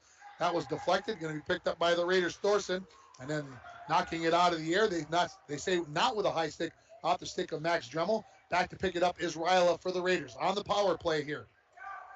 Here come the Raiders back the other way. Ryla's pass a little bit behind Thorson as he was trying to lay on the brakes to stay on side, and it's going to be an icing call on the Raiders. Again, this is the 3rd power play of the game for the Raiders. They are 2 for 2 in this hockey game on the power play, so I think that's a pretty good percentage if I do the math on that one. Face off to the right of Gibo. Kammeyer versus Koshik. Kammeyer wins it into the corner. Going to be picked up there by Groshon. Groshon leaves it behind the net, picked up by Wells. Ready to go under 3 minutes remaining in the game. 1 minute in the power play. Broncos pick it off at center ice. Zahn throws it back towards the goaltender, Gibo. Puck is rattling around in the corner. Off the half wall now. With it is Trombley. Backhanded pass for Groshon. He heads up the far wall. Into the Broncos zone. He's got a couple of players with him. Lays on the brakes. Shot. That was tied up right there at the last moment by Max Dremel. Here comes Koshik back the other way. Tries to make a move on Wells. Possesses. Shoots. Saved by Gibo. And he'll cover up the rebound. And just never seemed like Koshik could get into rhythm on that one. He was fighting himself and fighting the defenseman Wells as well. And so 2:26, a shorthanded attempt there for number 18, Colin Koshik. 20 seconds remaining and counting in the power play here for the Raiders. Face off to the right of Gibo. Face off, won by Savonin. Thrown into the corner by Glowacz. Now Wells in behind his own net as we're ready to go under 2 minutes, and the Broncos are ready to go back to full strength. Puck comes out to center. Going to be picked up there by Glowacz. Off the wall. Coming out of the penalty box was Parker Olson. He had it momentarily, had it taken away by Groshon. Groshon sends a pass across ice to nobody in particular. Now the Broncos throw it out to center. Nate Dremel tips it along. I don't think he realized that there wasn't a green jersey between him and the goal when he tipped that one along. Puck comes back out to center. Picking it up here is Herfindahl. Herfindahl comes in. Waits. Centers one. Thonis was out in front, but he was tied up by Reiners. Puck along the far half wall with 90 remaining in the game. Savonin has it. Makes a couple of moves. Gets himself out to center. Then Thonis knocks it away from Savonin with 80 remaining. Puck back comes back out to center. Ryla knocks it towards the blue line. Glowacz sends it back to the red line. Teams battle for it right there along the near wall. Glowacz finally has it. Flips one up. Knocked down by Ryla. 65 seconds remaining in it. Ryla out to center. Picked up there by Koshik. He's going to walk in. One-on-one. Shoot. Save Gibo. Dylan Villeneuve was between Koshik and the goal, and Koshik decided to maybe try to use Villeneuve as a screen, but Gibo saw it all the way and comes up with the save. We'll get a face-off to his left. Fourth line here for the Raiders, getting a lot of time here. Kammeyer knocks that face-off over. Here comes into the zone. This is a shot. That's a blocker saved by McBride. As that shot by Bo Carlson. They told me he wasn't in the lineup, but number 5 is out on the ice. So, folks, don't get mad at me. Jake Olsen, shot, goal! He skates down the far side. He picked his spot far side. He beats Gibo to the corner, and the Broncos score with about 20 seconds left in the hockey game as Jake Olsen picks up the goal. We'll see if there is any assist. I think they'll stop the clock here for this. They're going to let it run out, I think. So we'll get the official scoring here. and it is going to be 12 unassisted for the final goal. The buzzer is going to go off, and that is going to bring us to the end of this hockey game. The score, Greenway Area 11, International Falls 3. We'll take a 2-minute timeout, and we'll come back with the Manco Trucking postgame show. You're listening to Bronco and Raider hockey on KMFY 96.9 in Grand Rapids, on K104 in International Falls, and you're watching it on your live event.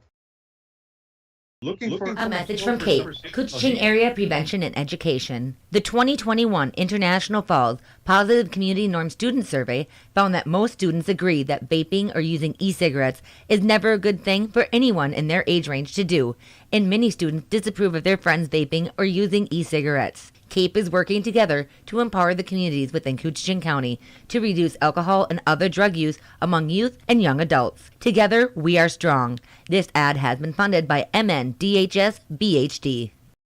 TrueStar Federal Credit Union opened our doors in 1960, and from that day on, our commitment to the members and community has never wavered. As a member-owned financial cooperative, our mission is to deliver innovative products and provide exceptional experiences, allowing you to reach your financial aspirations.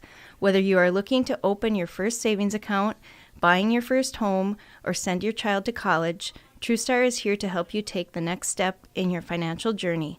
Federally insured by NCUA. Coming June 23rd through the 25th at Brainerd International Raceway, the Midwest Premier Country and Rock Festival. Lakes Jam presented by R&J Broadcasting. On the Bud Light main stage, hear John Party, Tesla, Gabby Barrett, Warrant, Kix, Mark Wills, and more. It's more than a music festival with watercross, drifting, poker tourneys, lawnmower racing, and more. For tickets and more information, visit lakesjam.com.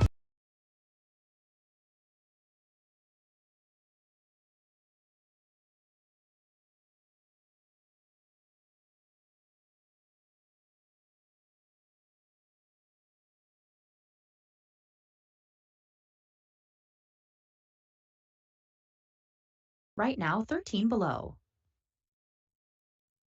Welcome back to Bronco Arena here in the Manco Trucking post-game show. The Greenway Raiders defeat the International Fall boys hockey, by a final score of 11-3. And Manco Trucking is proud to be sponsoring Bronco student athletes. Manco Trucking is located on the truck route. Contact them for all your hauling needs, or if you need dirt work or backhoeing, they're the ones to call for that. And boy, I'll tell you, the Raiders, they got 4 in the first period. They got 5 in the second. They get 2 more in the third. The Broncos get 1 in the second. They get 2 in the third for the final margin here of 11-3. But the Raiders came out, and they were the better hockey team here. I don't know if they're 8 goals better than the Broncos, but tonight they were. They possessed the puck. They showed, I think they showed the Bronco team what you got to do to come out and work your tails off on every loose puck, every play. They were racing for the puck. And whatever the message was from head coach Andy Serdich to this team earlier this week after the loss to Hermantown, when he was not happy with their effort, the message has been received as far as I can see. So we're going to go back. We're going to give the Canada Electric play of the game, and I'm going to go to the last goal there. That was an individual effort there by Jake Olson as he headed down the far side. He snaps one into the back of the net, unassisted goal. So Canada Electric, for all your electrical needs, both commercial and residential, stop at Canada Electric at 500 4th Street in International Falls, or you can call them at 283-8319. How about our North Star Electric Energy Star Player of the game? The power of human connection can be seen on and off the field, and the same is true with North Star Electric.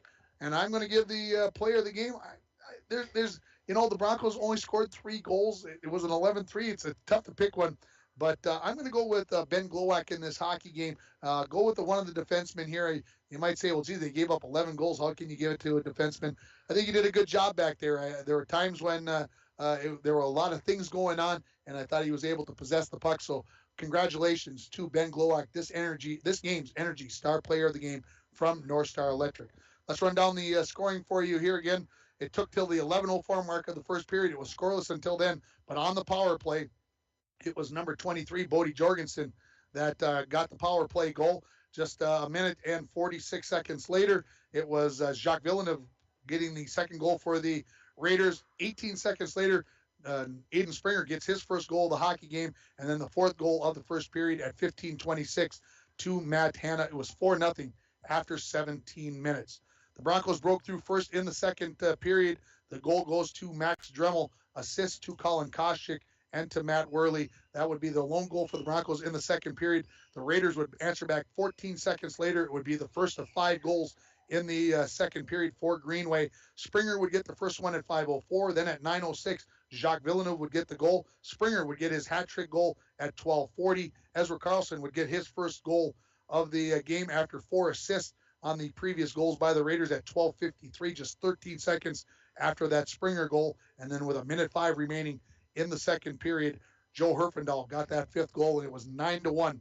Starting off in the in the third period, each team scored 2 goals. The Broncos got on the board at the 2:15 mark. Matt Worley, and with the assist going to Jake Olson and Parker Olson at the 4-minute mark. Springer gets his 4th goal of the hockey game. The assist to Groshon and to Ezra Carlson, who picked up his 6th point of the night.